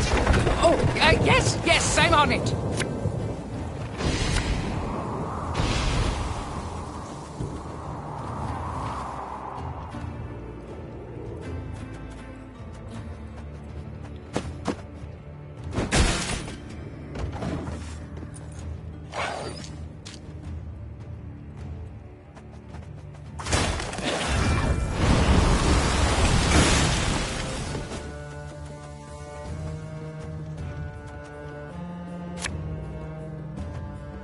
As ordered.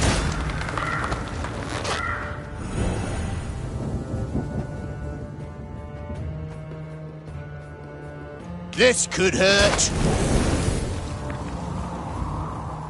Quick and painful this'll be.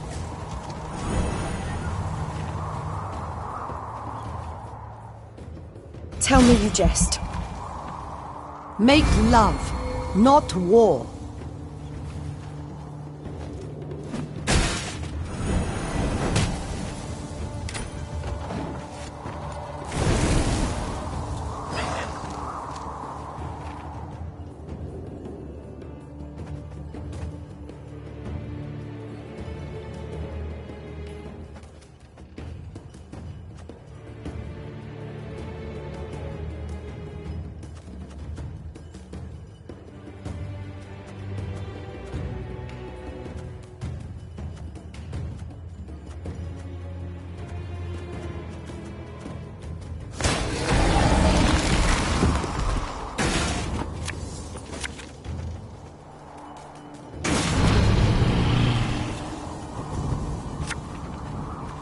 Her Majesty is exceptional. There's a time to reap, a time to sow.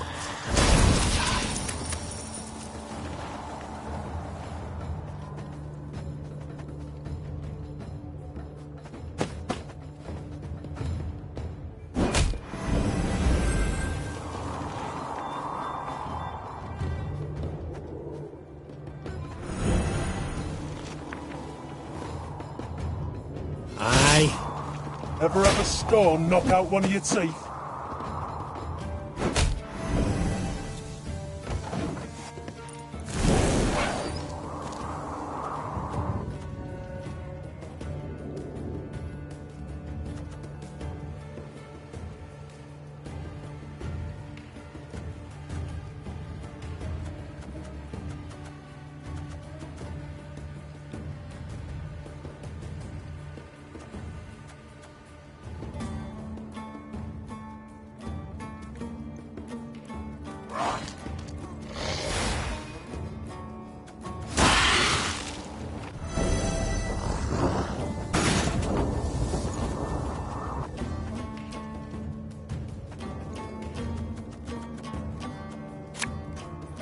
Should have listened to me old lady.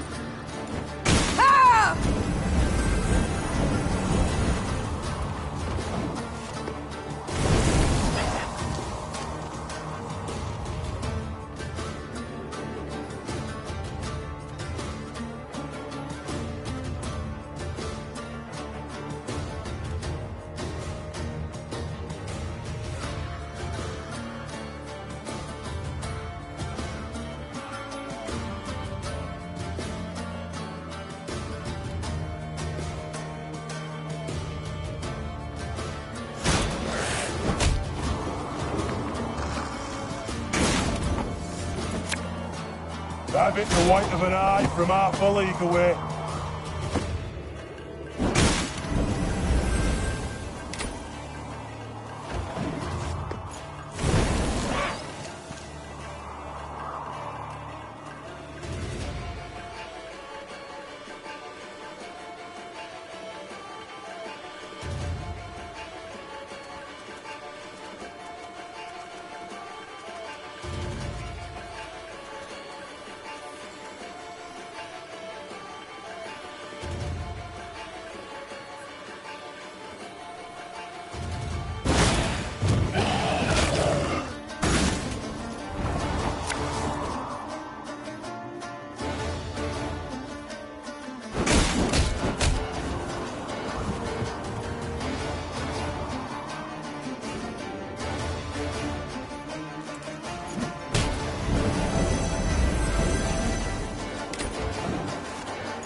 Bigger they are, easier they are to target.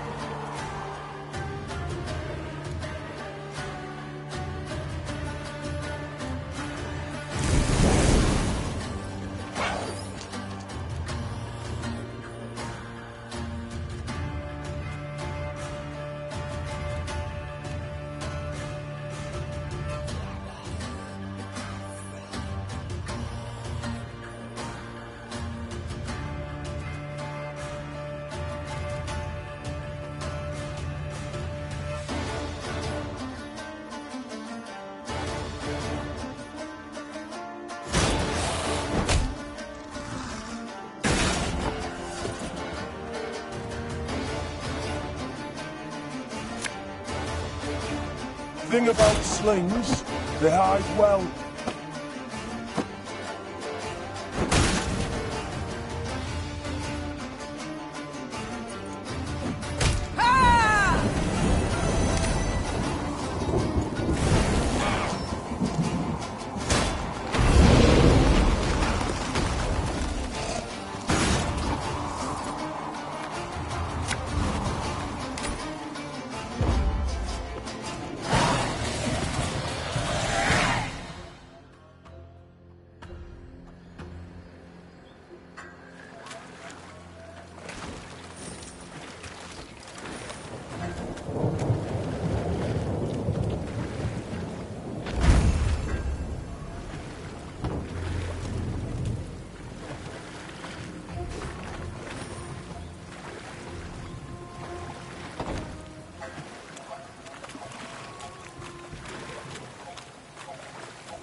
No matter what they think, Nilfgaardians won't last long.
The morrow shall bring a better day.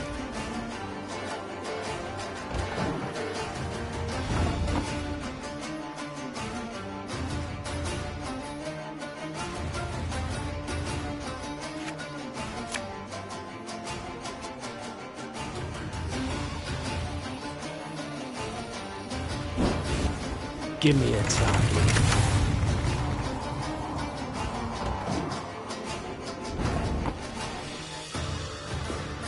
Onward!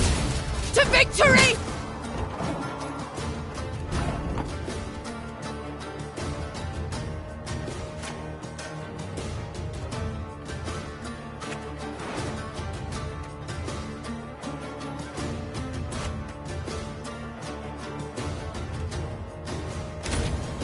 Thing about slings, they hide well.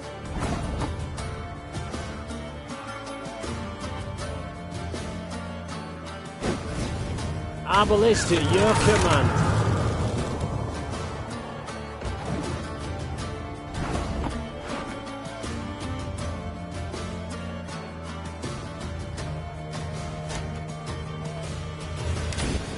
Hey?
I'll keep a close eye on... God F me!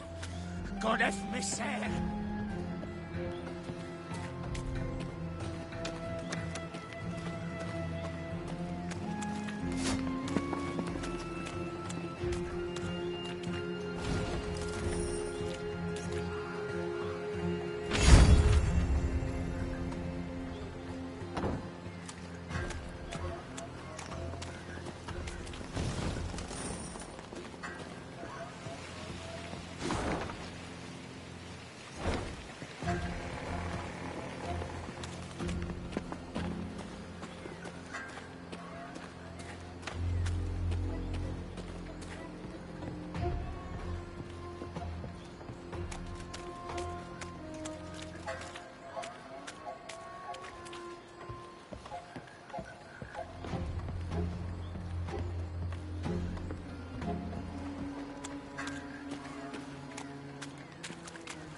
Ye've a good heart, my lady.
Meve rode at the front, her eyes fixed on the ground, and thus spotted the pit masked by leaves and branches.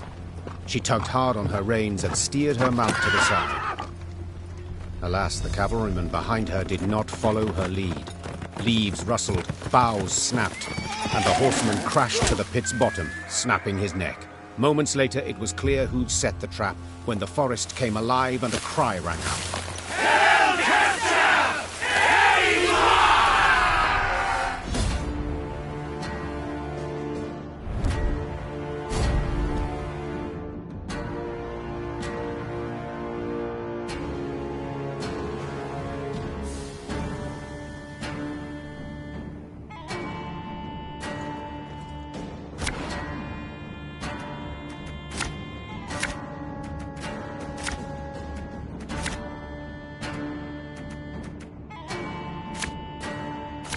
It's a trap!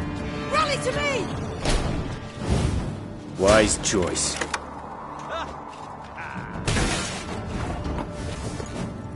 There's a time to reap, a time to sow, and a time to die.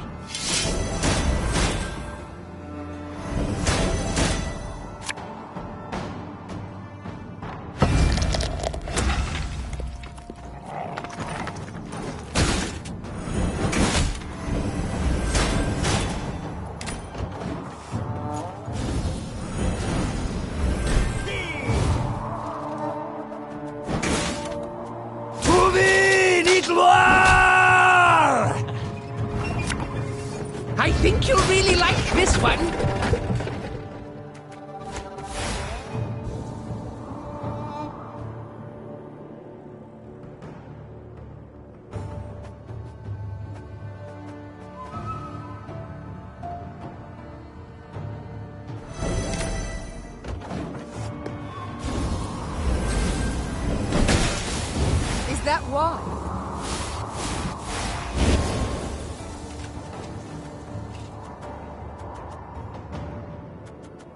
Order!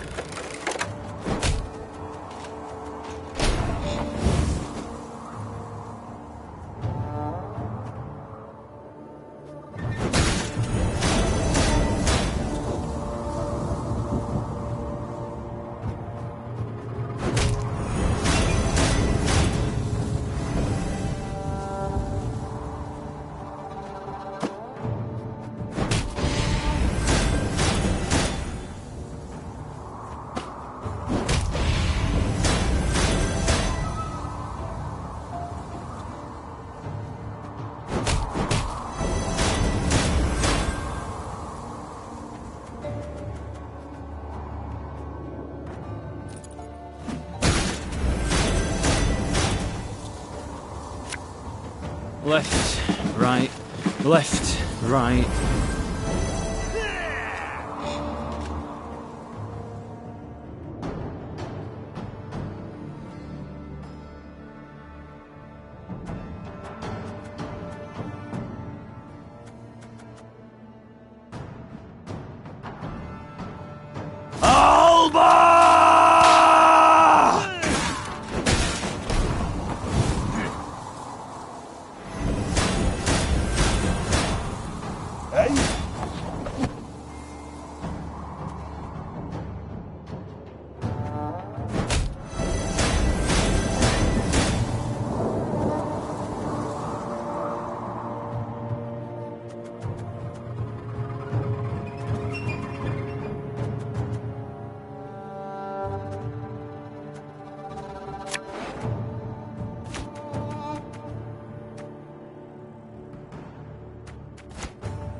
I smell a leak.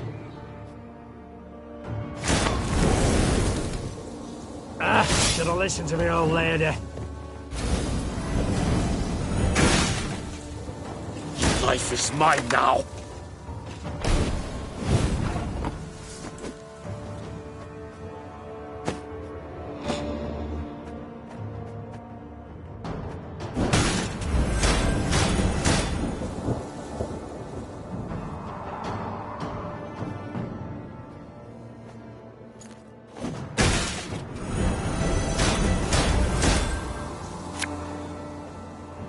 Favourite cut of lamb? Shank.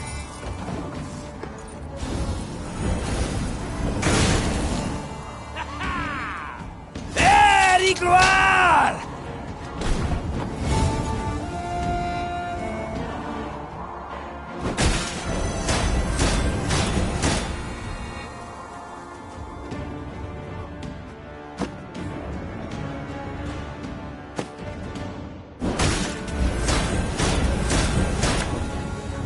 Ever have a stone knock out one of your teeth?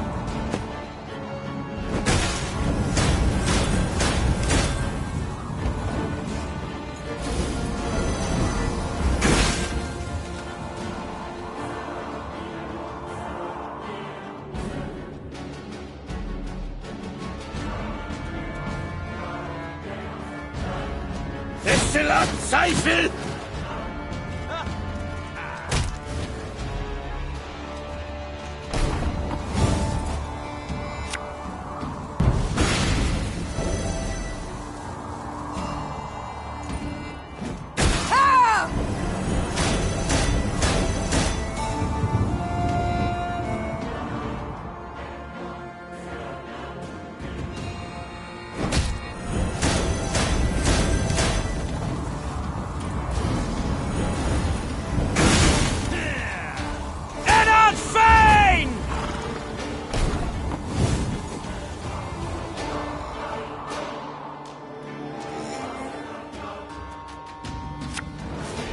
Looking to dance, mate?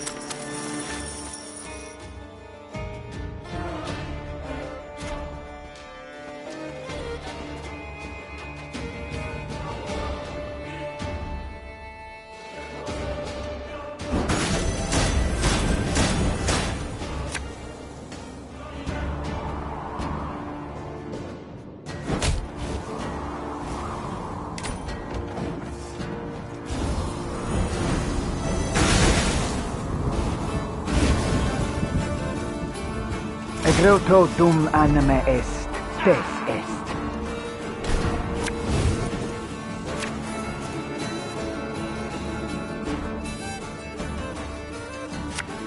What you looking at?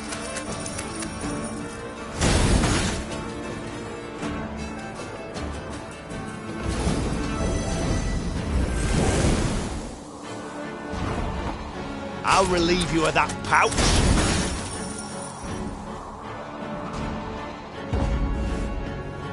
Retreat! Fall back!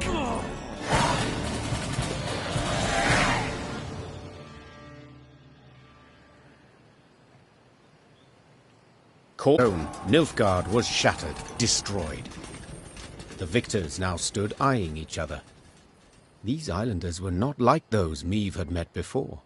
They wore no armor and carried no shields. At their fore stood a man as stout as an ox and bald as an ancient ghoul. His men called him Arnulf, the Patricide. I thank you for your aid, Arnulf, said Meve, extending a hand. Aid, she says. Aid? Do you hear that, mates? The Skelligers exchanged glances, then erupted in roaring laughter. Not here to help yous, not at all. We're after killing. Join me and you shall have your fill. Join nuisance? Just who the hell are you? Meve, Queen of Rivia and Lyria. Meve? Arnulf said, his tone sobering. I know the name. Lippy Goodman called ye bold, praised your courage to the high heaven. So be it. We'll follow ye into fire, wench. Just let us taste of blood. Grant us a death worthy of heroes. Meve couldn't help but smile, then nodded to accept. The Lyrians stepped aside as tattooed warriors joined their ranks.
The scouts rode at the fore, with Meave right behind them.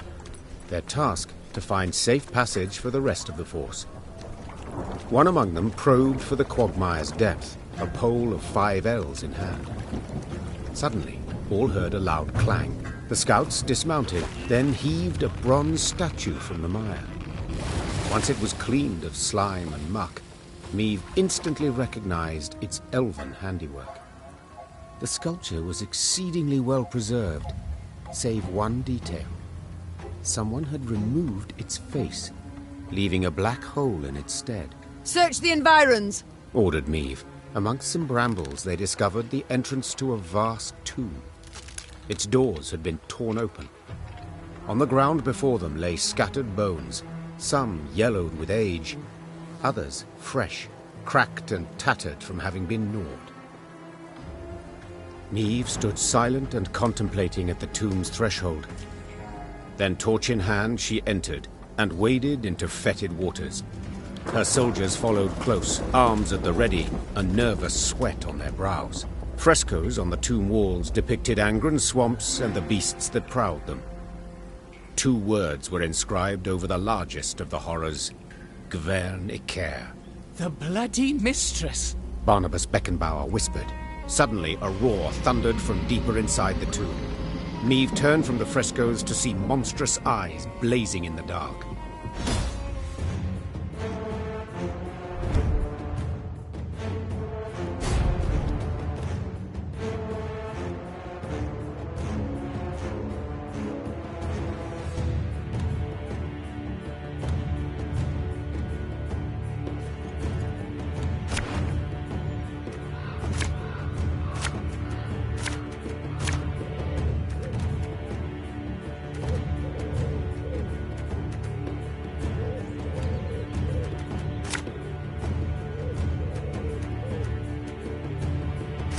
To me!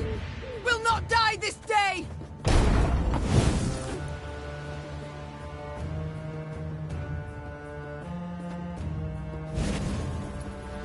Left, right, left, right.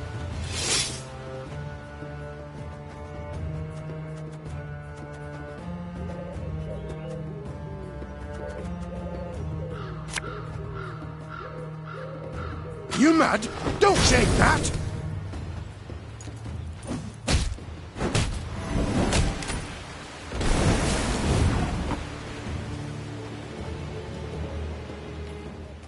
Coin never stinks, no matter how rank the pouch.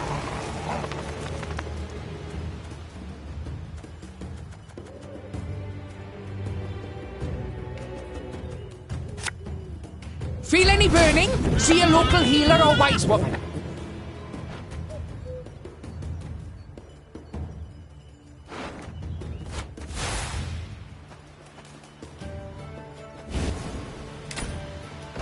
It's so dark and wet.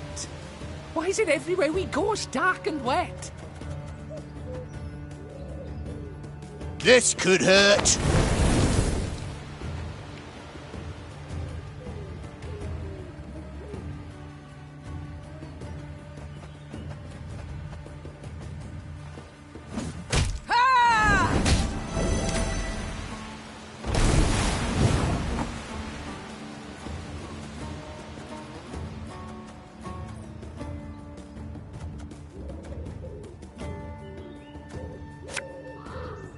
Bigger they are, easier they are to target.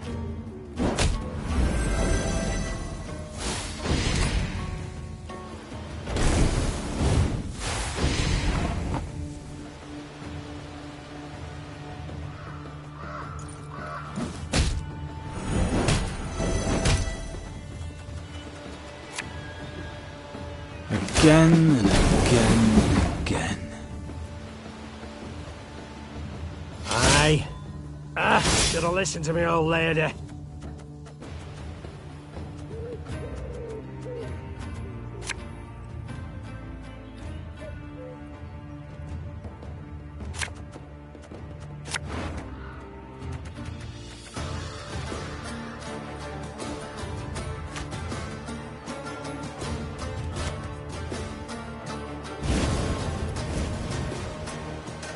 Thing about slings, they hide well.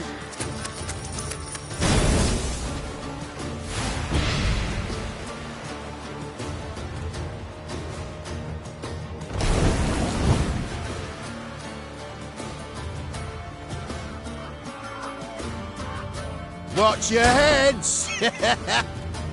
Her Majesty is exceptional.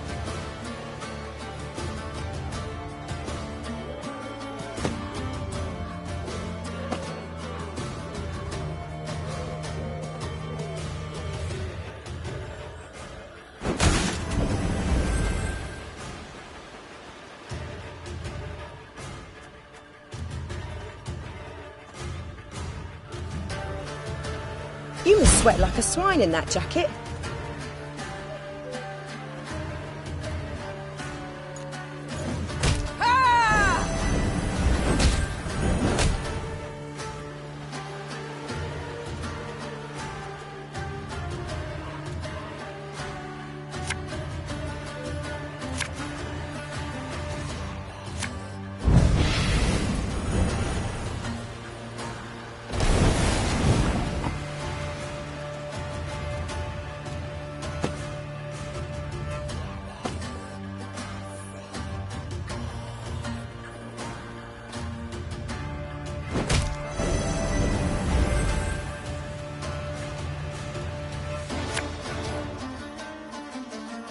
As ordered.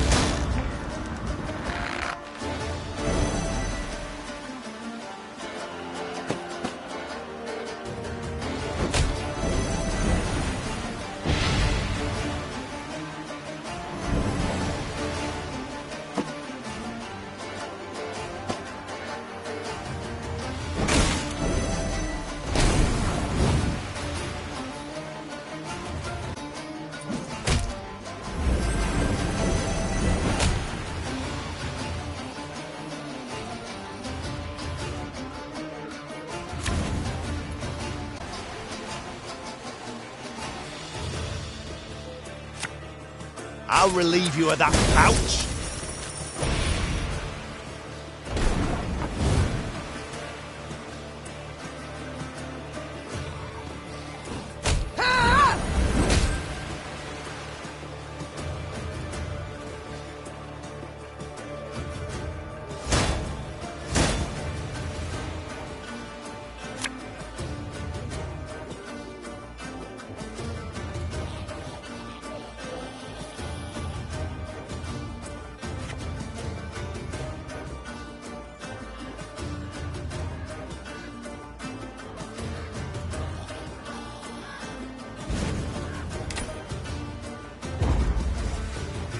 I think that's the last of them. But keep your weapons at the ready.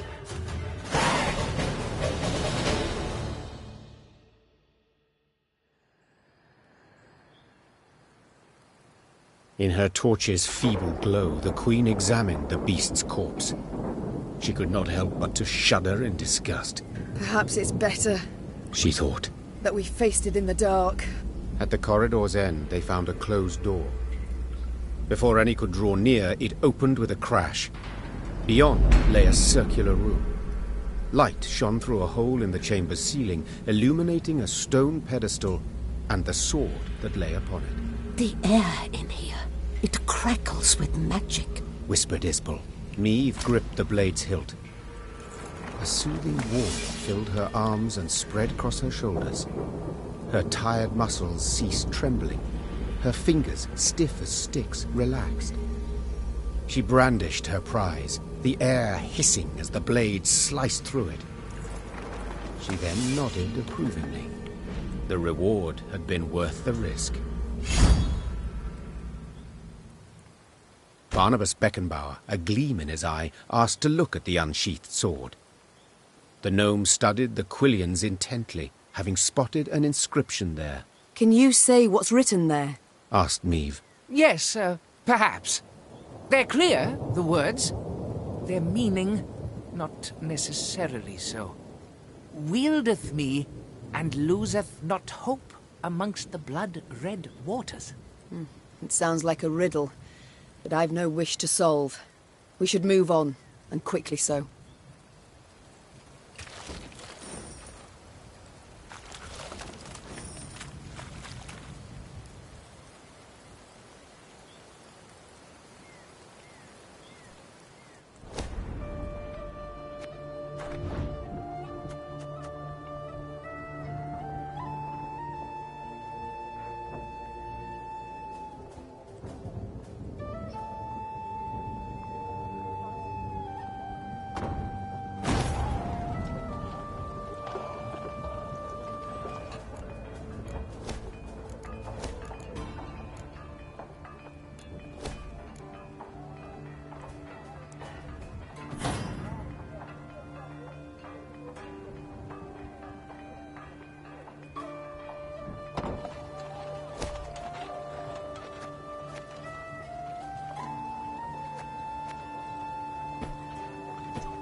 One boat's all I need.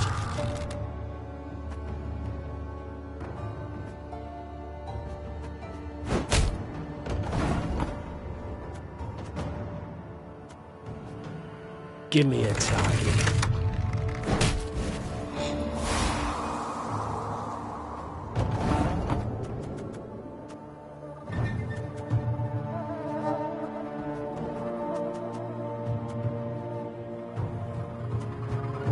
If the ring won't come off, just take the whole finger.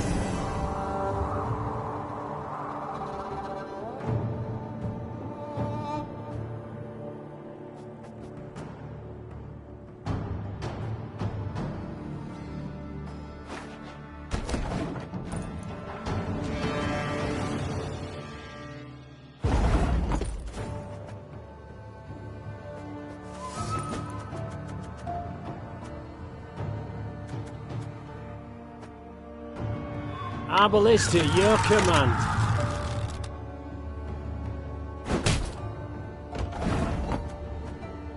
Armor won't save.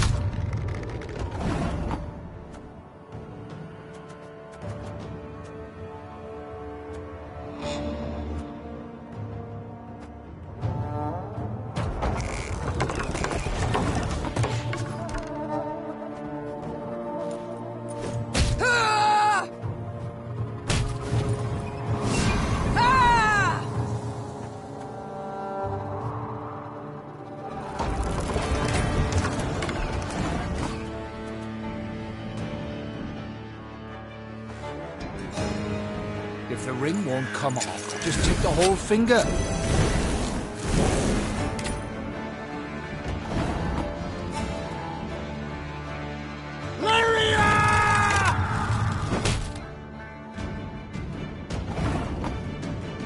One boat's all I need.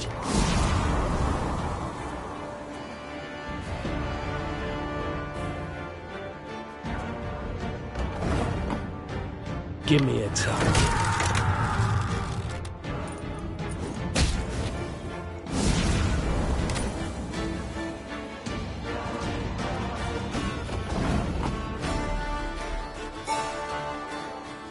Our ballista, your command.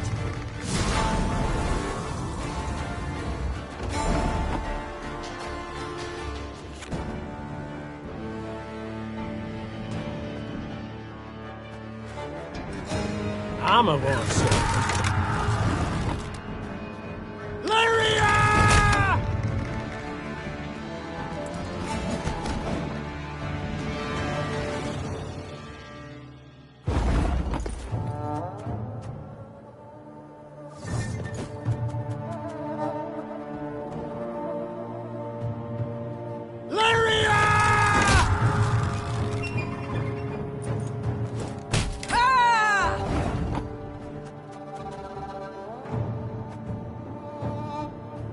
One boat's all I need.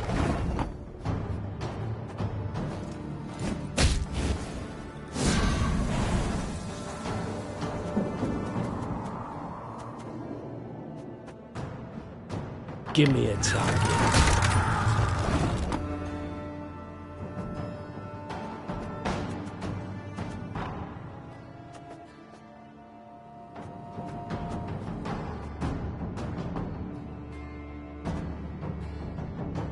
Our ballista, your command.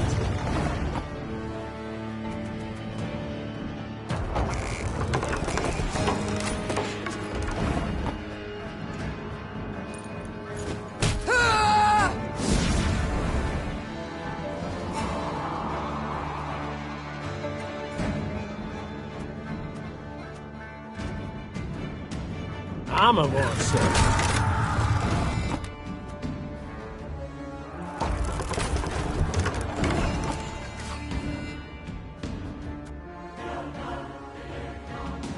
If the ring won't come off, just take the whole finger.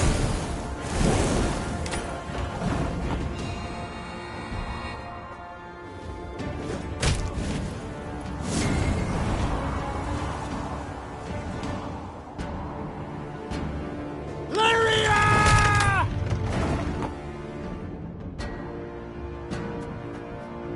One bolt all I need. Give me a target.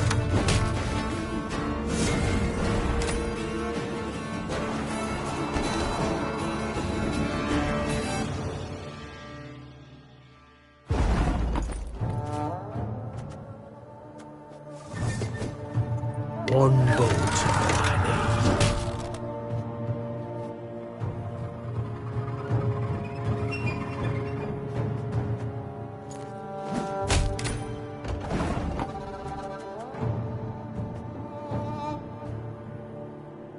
Give me a target.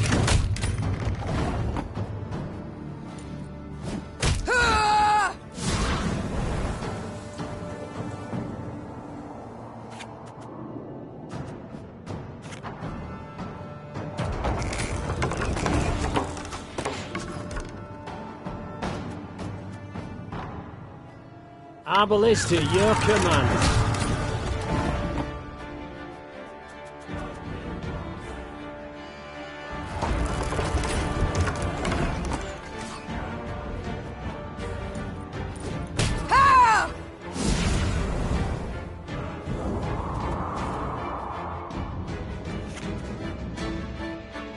Armor won't save.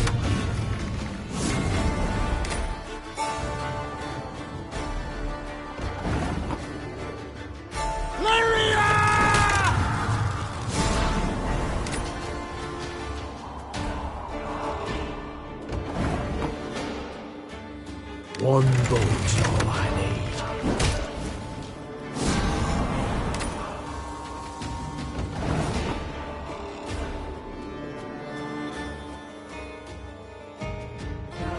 Oh, be ashamed to let this beauty go waste.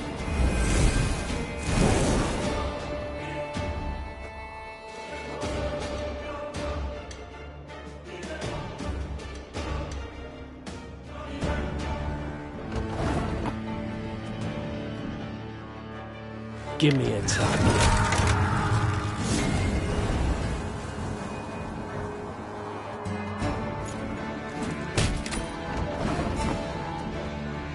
Our ballista, your command.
Beware! The bloody mistress despises those who kill her servants.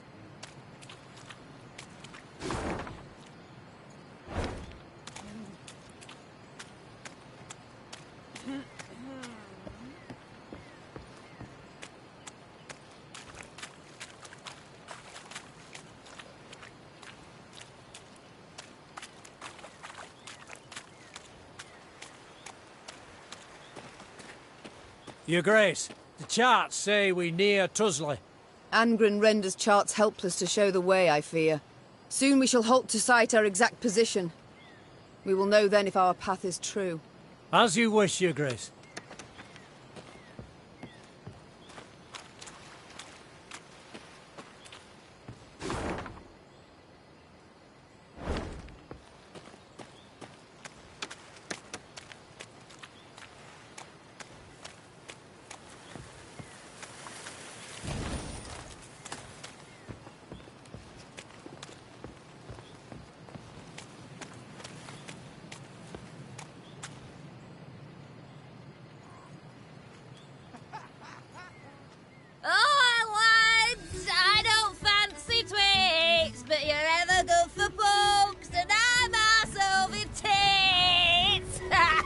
Meve and the horseman beside her exchanged a perplexed glance. They'd heard the song clearly, both its tune and its verse. Whoever had hollowed it had to be close, and given their diction, rather well oiled. Moments later, a hamlet appeared to the Lyrians' tired eyes. A great bonfire blazed at its center. Around it danced peasants, barefoot, giggling, hooting, joyful and carefree. One by one, they noticed the Queen. Soon, all was silent, huddled together, children peering from behind their backs. Fear not, said Meve. We mean you no harm. What do you celebrate? A lad's grooming? Nuptials? Nay, my lady. Hell yes. The gods have been kind. Filled us nets and snares with game. Come time we thank them. Yes. You've things to be thankful for. We do, my lady. And we's poor folk. So a queen. Well, you must as well. Your Majesty, stay tonight, feast with us. There'll be music and plenty of rum by the fire. Why not? Began Meve, daintily dismounting. We all deserve some respite, I suppose. The Lyrians needed no convincing. With astonishing haste, they removed mail and helmets, then eagerly joined in the feting and dance. Amidst the trilling of flutes, fifes and fiddles, all those gathered revelled until dawn. They could rest at last, forget about Nilfgaard and the many beasts that prowled among the reeds. They'd long remember that night. The carefree laughter, peasant maids whirling in dance, the ale cold as a mountain spring, and the bread they crisped over the fire.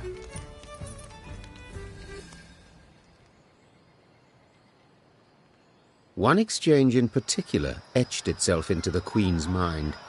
An exchange she overheard. Not a little? Not even a teeny tiny bit? I'll say it again. It's not your concern. Of course it's not. Wouldn't be so damn curious if it were. So be it. Keep your silence. But those eyes like the summer sky, that hair like waves of grain. I see the way you gape. What do you two speak of? Your Majesty. Couldn't have answered that better myself. Who does Reynard gape at? Ha! The new ballista, what else? Ah, what a piece of work.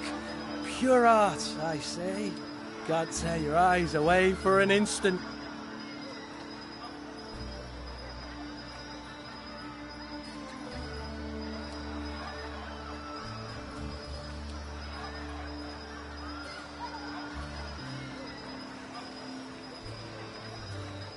Haven't you two held enough from me already? Don't play me for a fool. What's this about? Meve, honestly, you do better to... It's a private matter, Your Grace. One of the heart, you might say. If you'd allow it, I'd rather not share the details of our conversation. All right. I'll leave you to discuss whatever men discuss. Consider me gone. Meve turned and walked back to the fire, sat down on an old stump. Ha! That was close. Shh! And the faintest of smiles crossed her lips. Meve expected the villagers to request recompense for their welcome. Yet the peasants made not the slightest mention of coin, and the queen was much moved by their kindness. Once again, those with the least had proved the most willing to share. The Lyrians did not assemble come the morn. The force marched off in the afternoon, unshaven, unbathed, dishevelled. Not normally one to overlook contempt for discipline, that day Meve understood even soldiers needed to let their guard down, at times.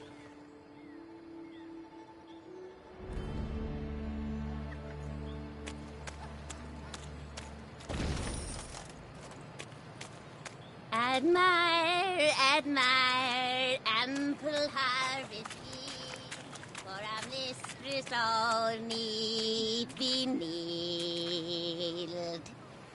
Round my garden appeared a neat. Ugly bad, Round my garden. ugly bad, play a small your prose. Sing again, we'll dance a bit, and then we'll fix your nose. Ugly bad, play a small your prose. Sing again, we'll dance a bit. Round my garden appeared a neat.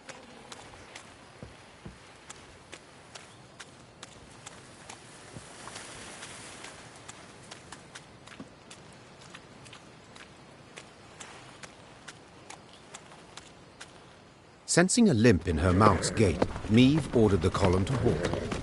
There was a thorn in her mare's hoof, burrowing deeper with every step. The horse whinnied and pulled her leg away, but Meve knew how to calm her. She stroked the mare's cheek, whispered slow words in her ear. She then extracted the thorn without difficulty. I'm sorry to interrupt, said the druid from behind Meve's back. Yet this is where our paths diverge. We've a modest gift to thank you for the road shared, and for your aid at the obelisk to the marsh gods. Meve wished to respond, but the druids had turned toward the woods, their satchels slung over their shoulders. The queen waited till they were out of sight to open the bundle. Their gift was by no means modest. The trees no longer wish us here. They call for someone else. This land is sick, defiled by a parasite that grows hungrier each day. Corruption flows from Isgith. It's there an evil lurks. This land is sick, defiled by a parasite that grows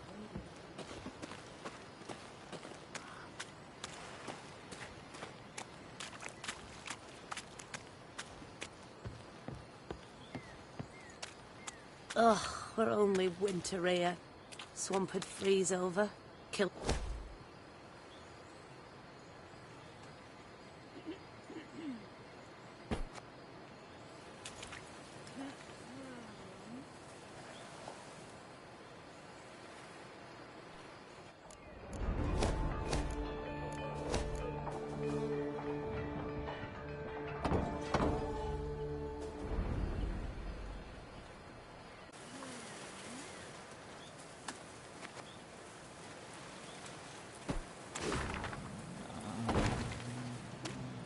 Ugh, we're only winter here.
the swamp turn red with your blood!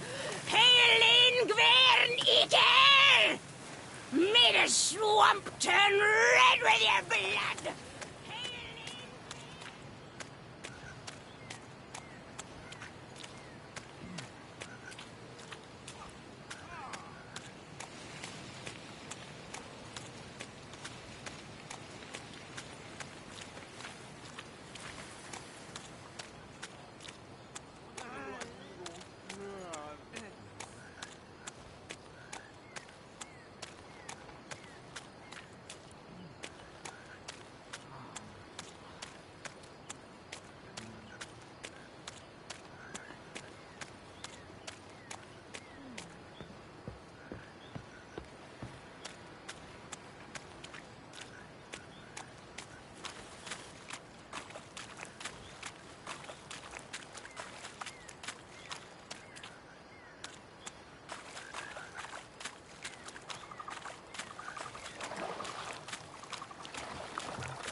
In Angren's swamps, one can easily lose one's way.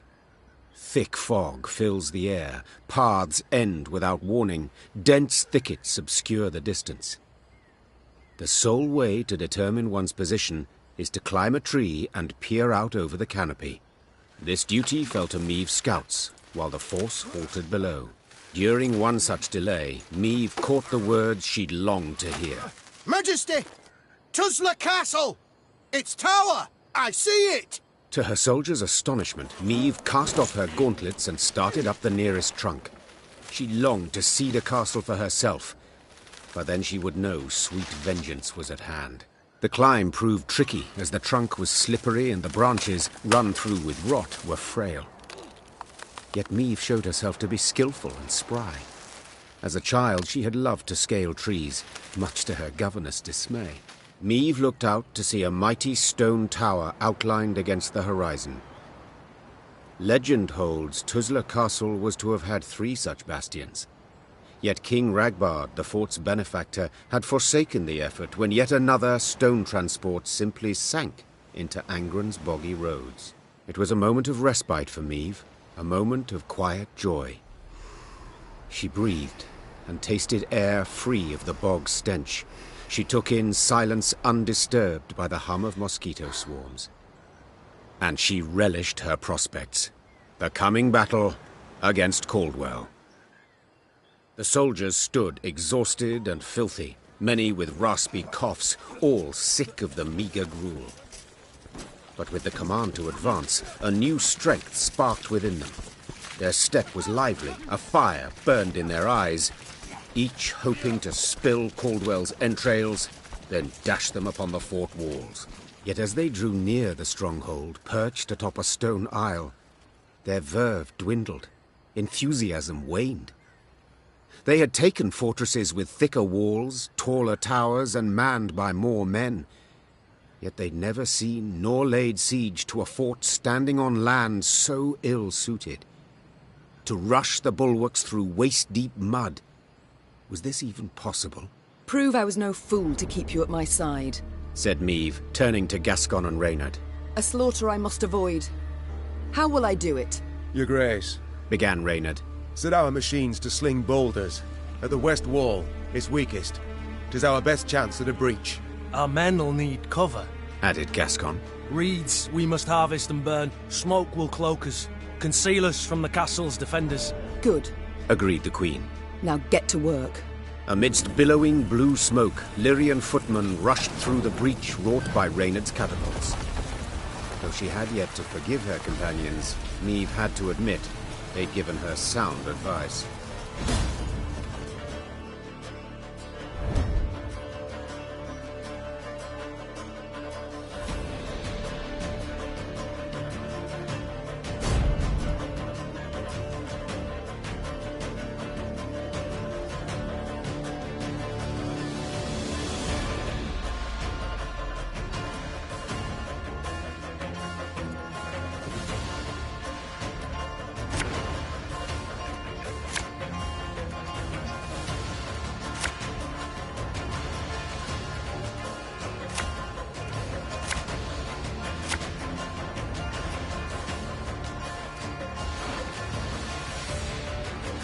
Caldwell, I've come for your head.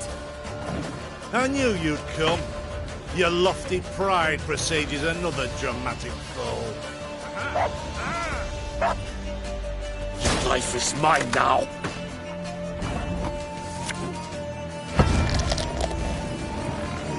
Got a death wish? Tell me you jest.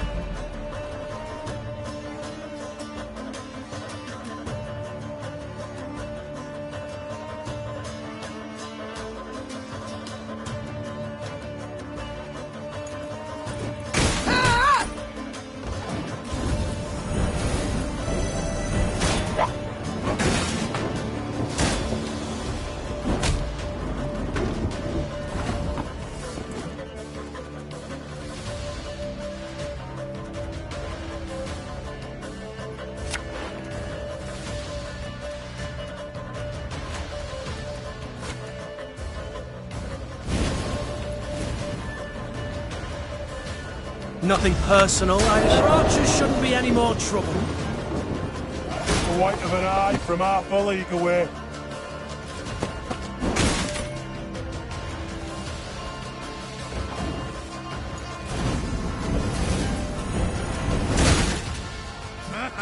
Wise choice.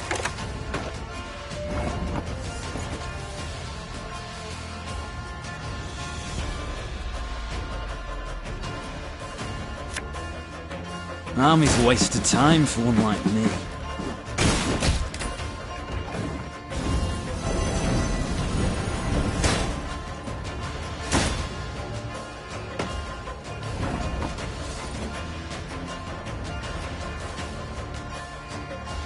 It's not too late to walk away. Left, right, left, right. Order!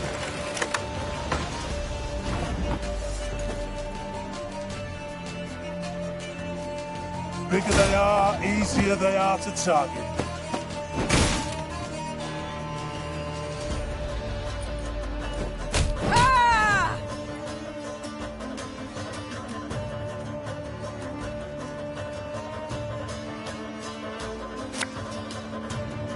thing about slings, they hide well.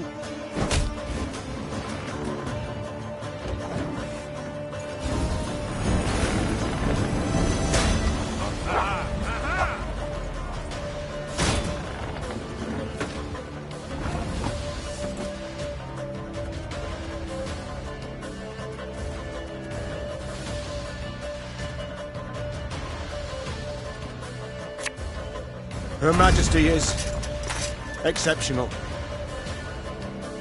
We must exploit the breach in their fortifications, Your Grace.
Favourite cut of lamb? Shank.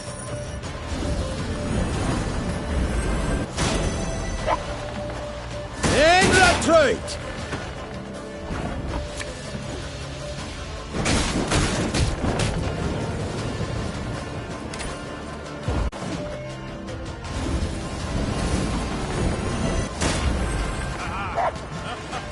For the last!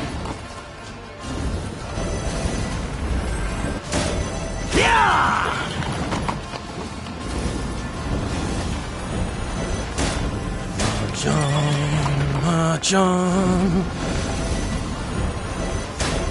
For the Queen! No one touch him! The Count is mine!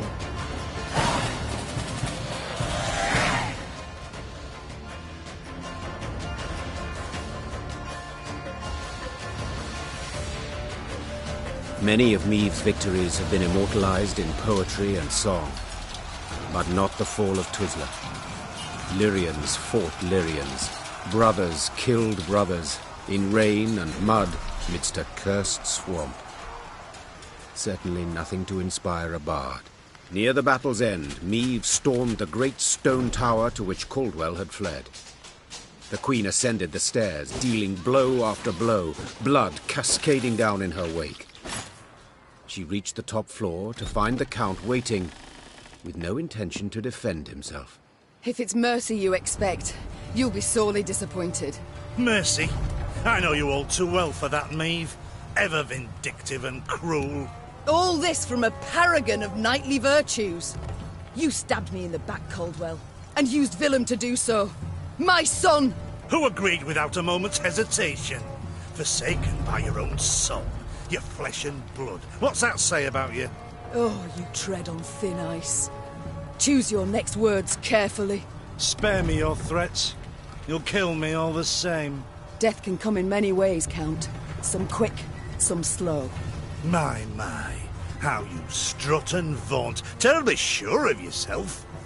Perhaps too sure. Your castle is mine. I've crushed your force. I dare say no, I'm not.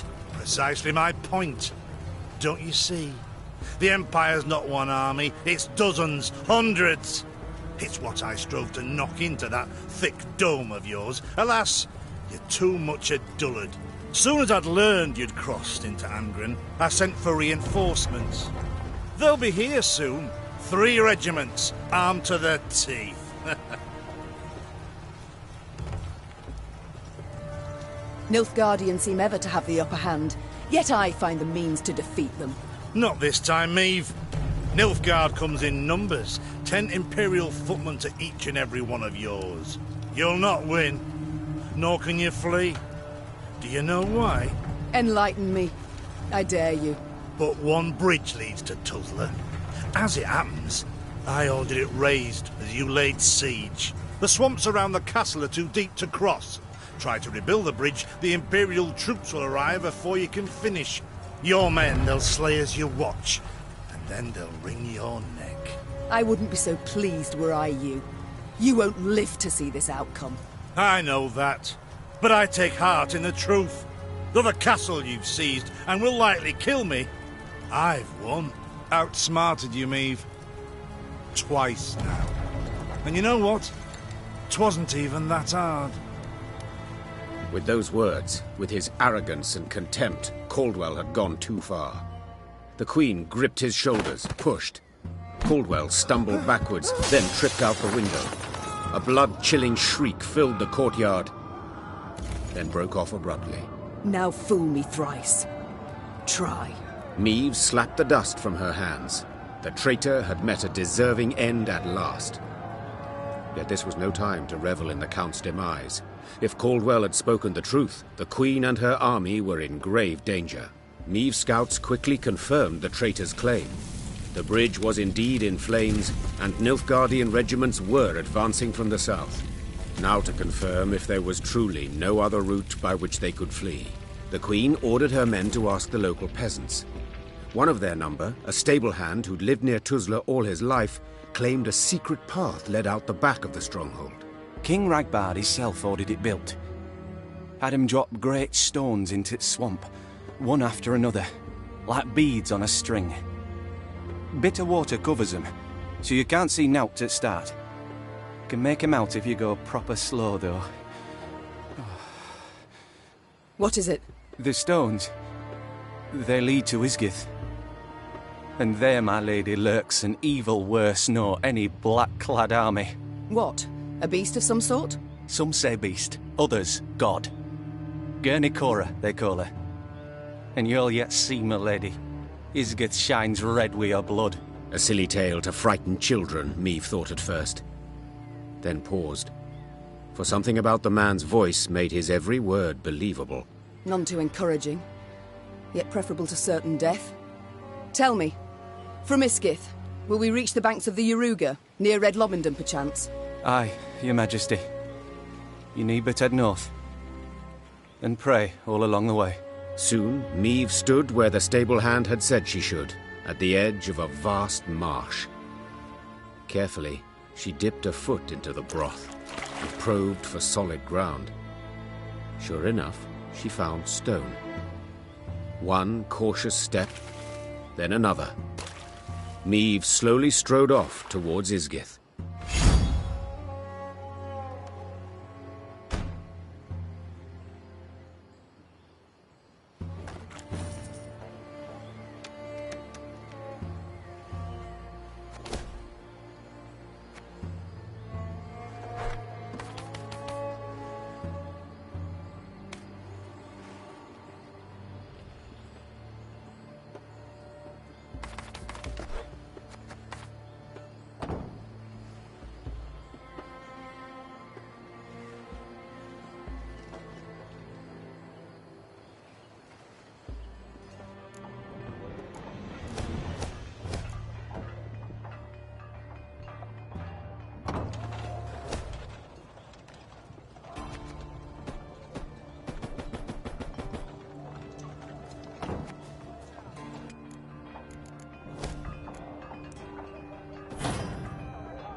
With the path to Isgith hidden from view, Meve proceeded like one blind, moving solely by touch.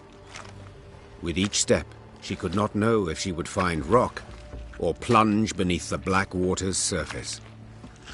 The Queen's soldiers followed single file, carefully mirroring her every move.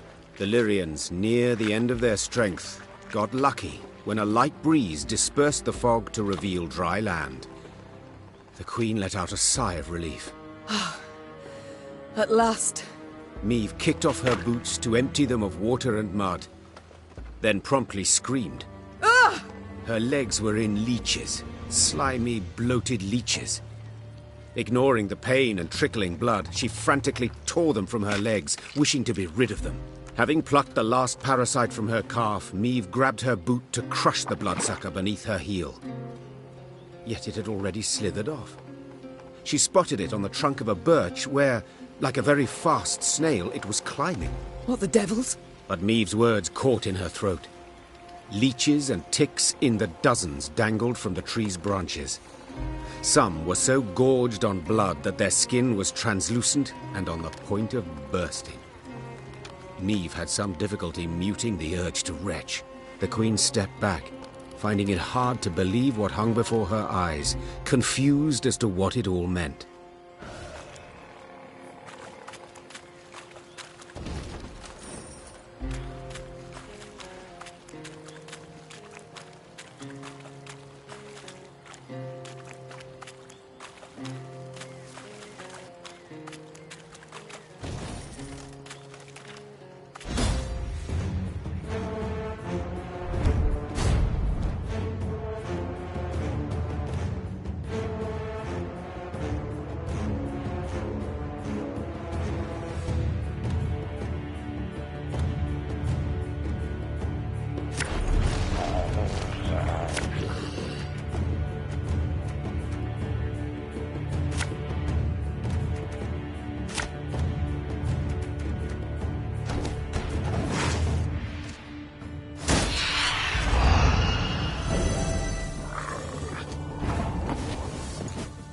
Army's a waste of time for one like me.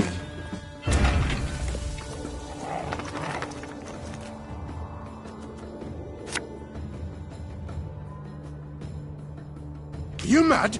Don't shake that!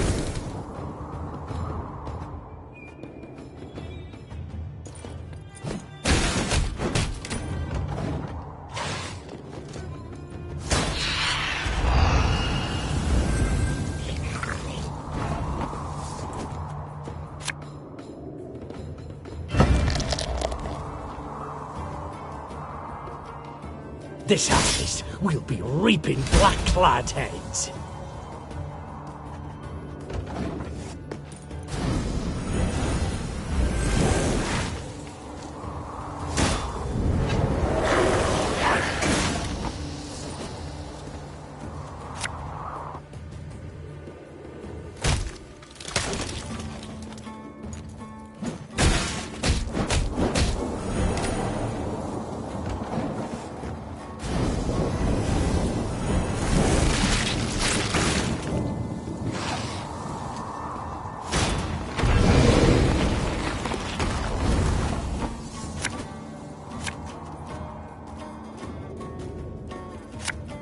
Left, right, left, right.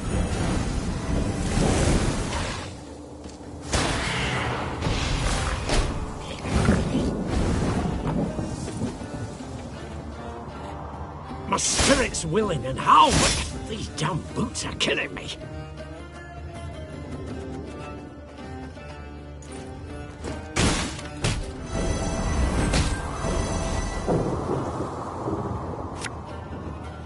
Favourite cut of lamb? Shank.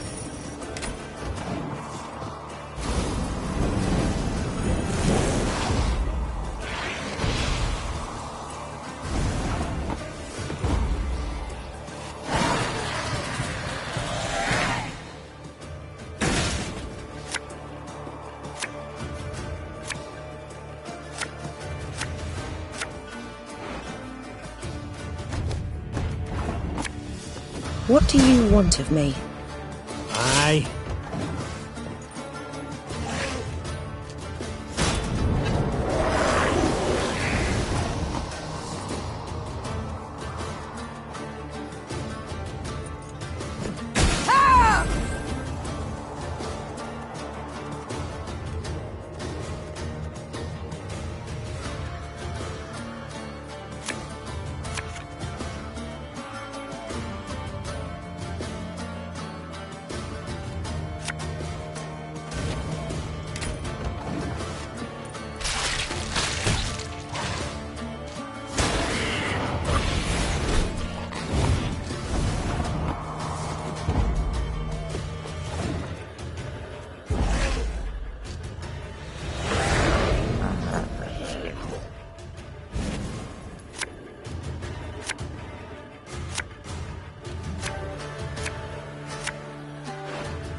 Ever have a storm knock out one of your teeth? So much anger and suffering. For what?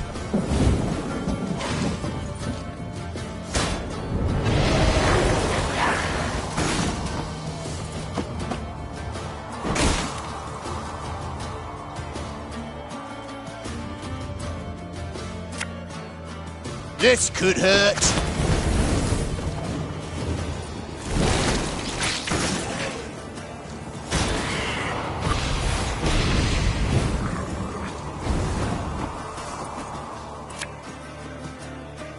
Again and again and again.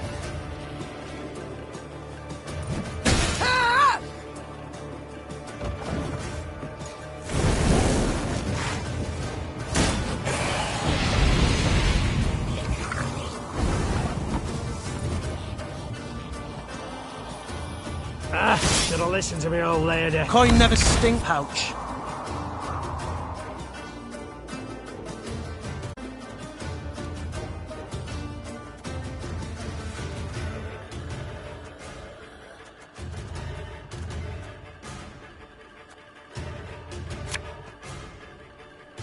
As ordered.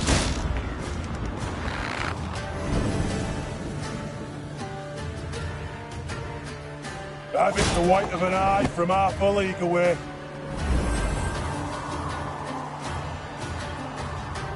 This harvest will be reaping black-clad heads.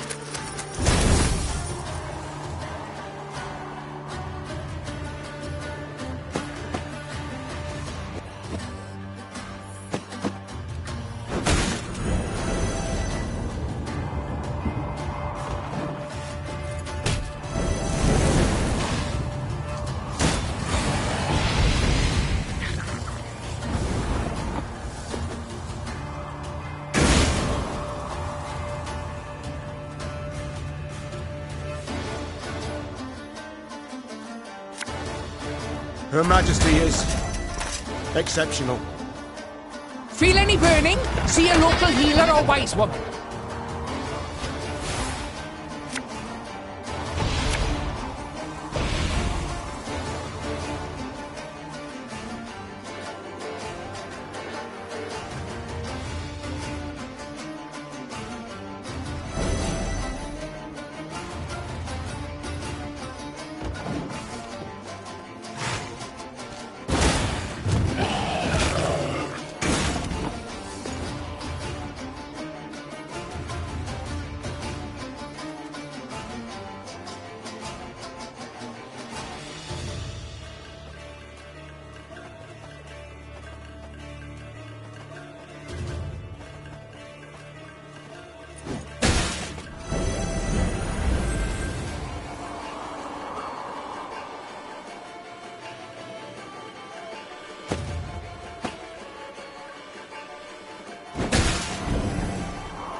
Off to the front yet again.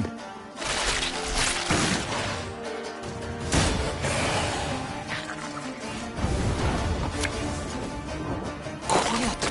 What else are we here?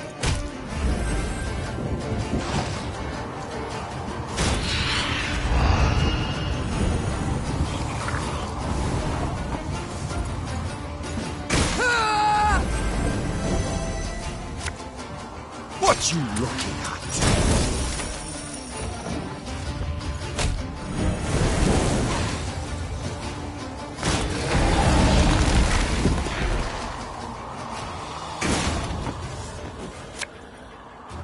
Bigger they are, easier they are to target.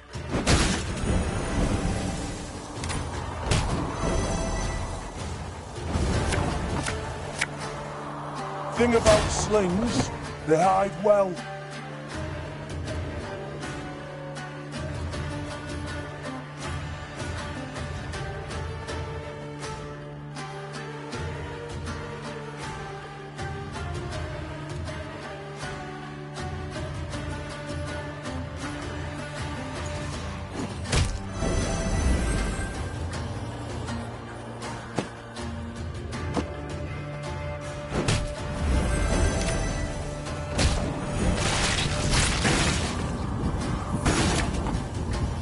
relieve you of that pouch?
One bolt's all I need.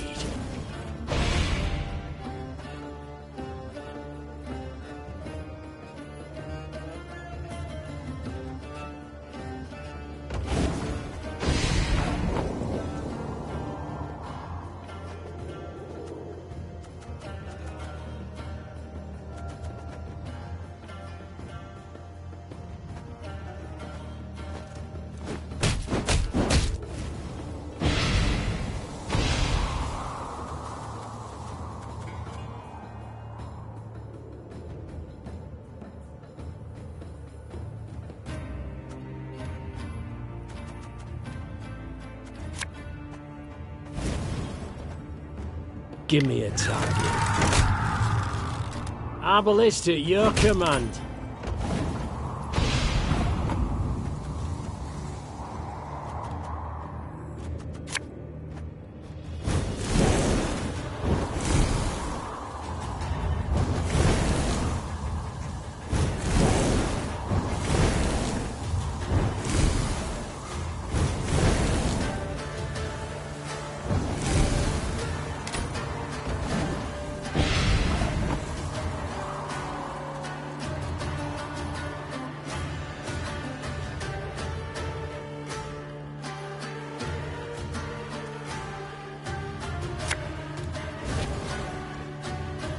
Armor won't save.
One bolt all I need. Give me a target.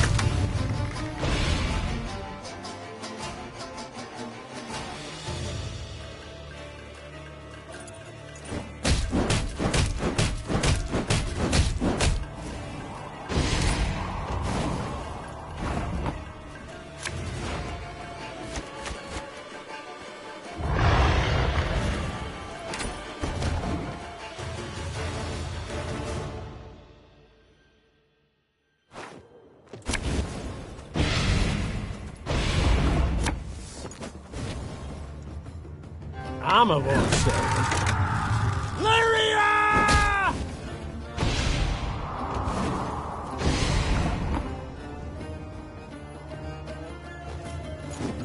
Ah!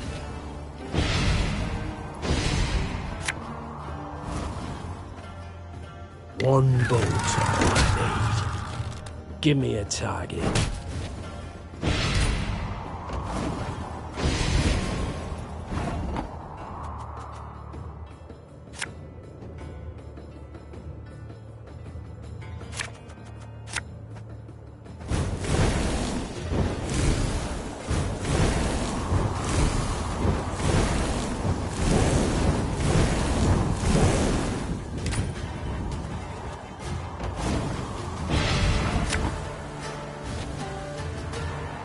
Our ballista, your command.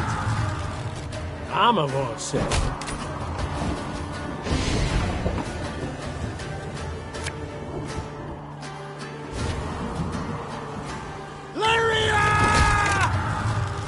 One bolt's all I need.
One bolt all I need.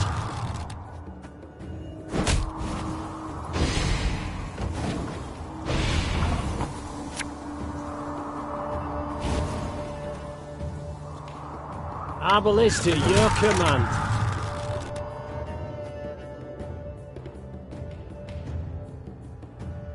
Armor won't serve.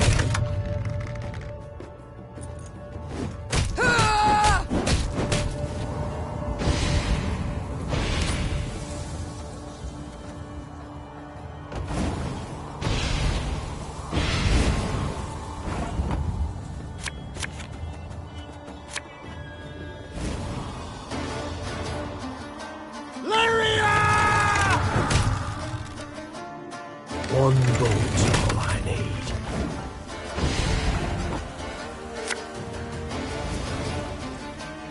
Give me a target. Our ballista, your command.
Give me a target. Our ballista at your command.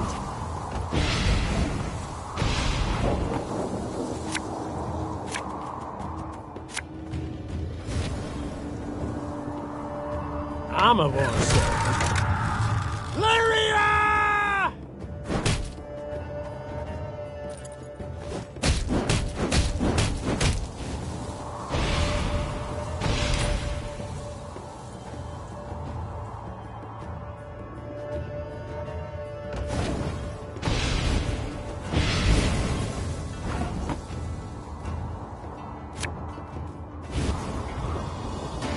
One bolt I need.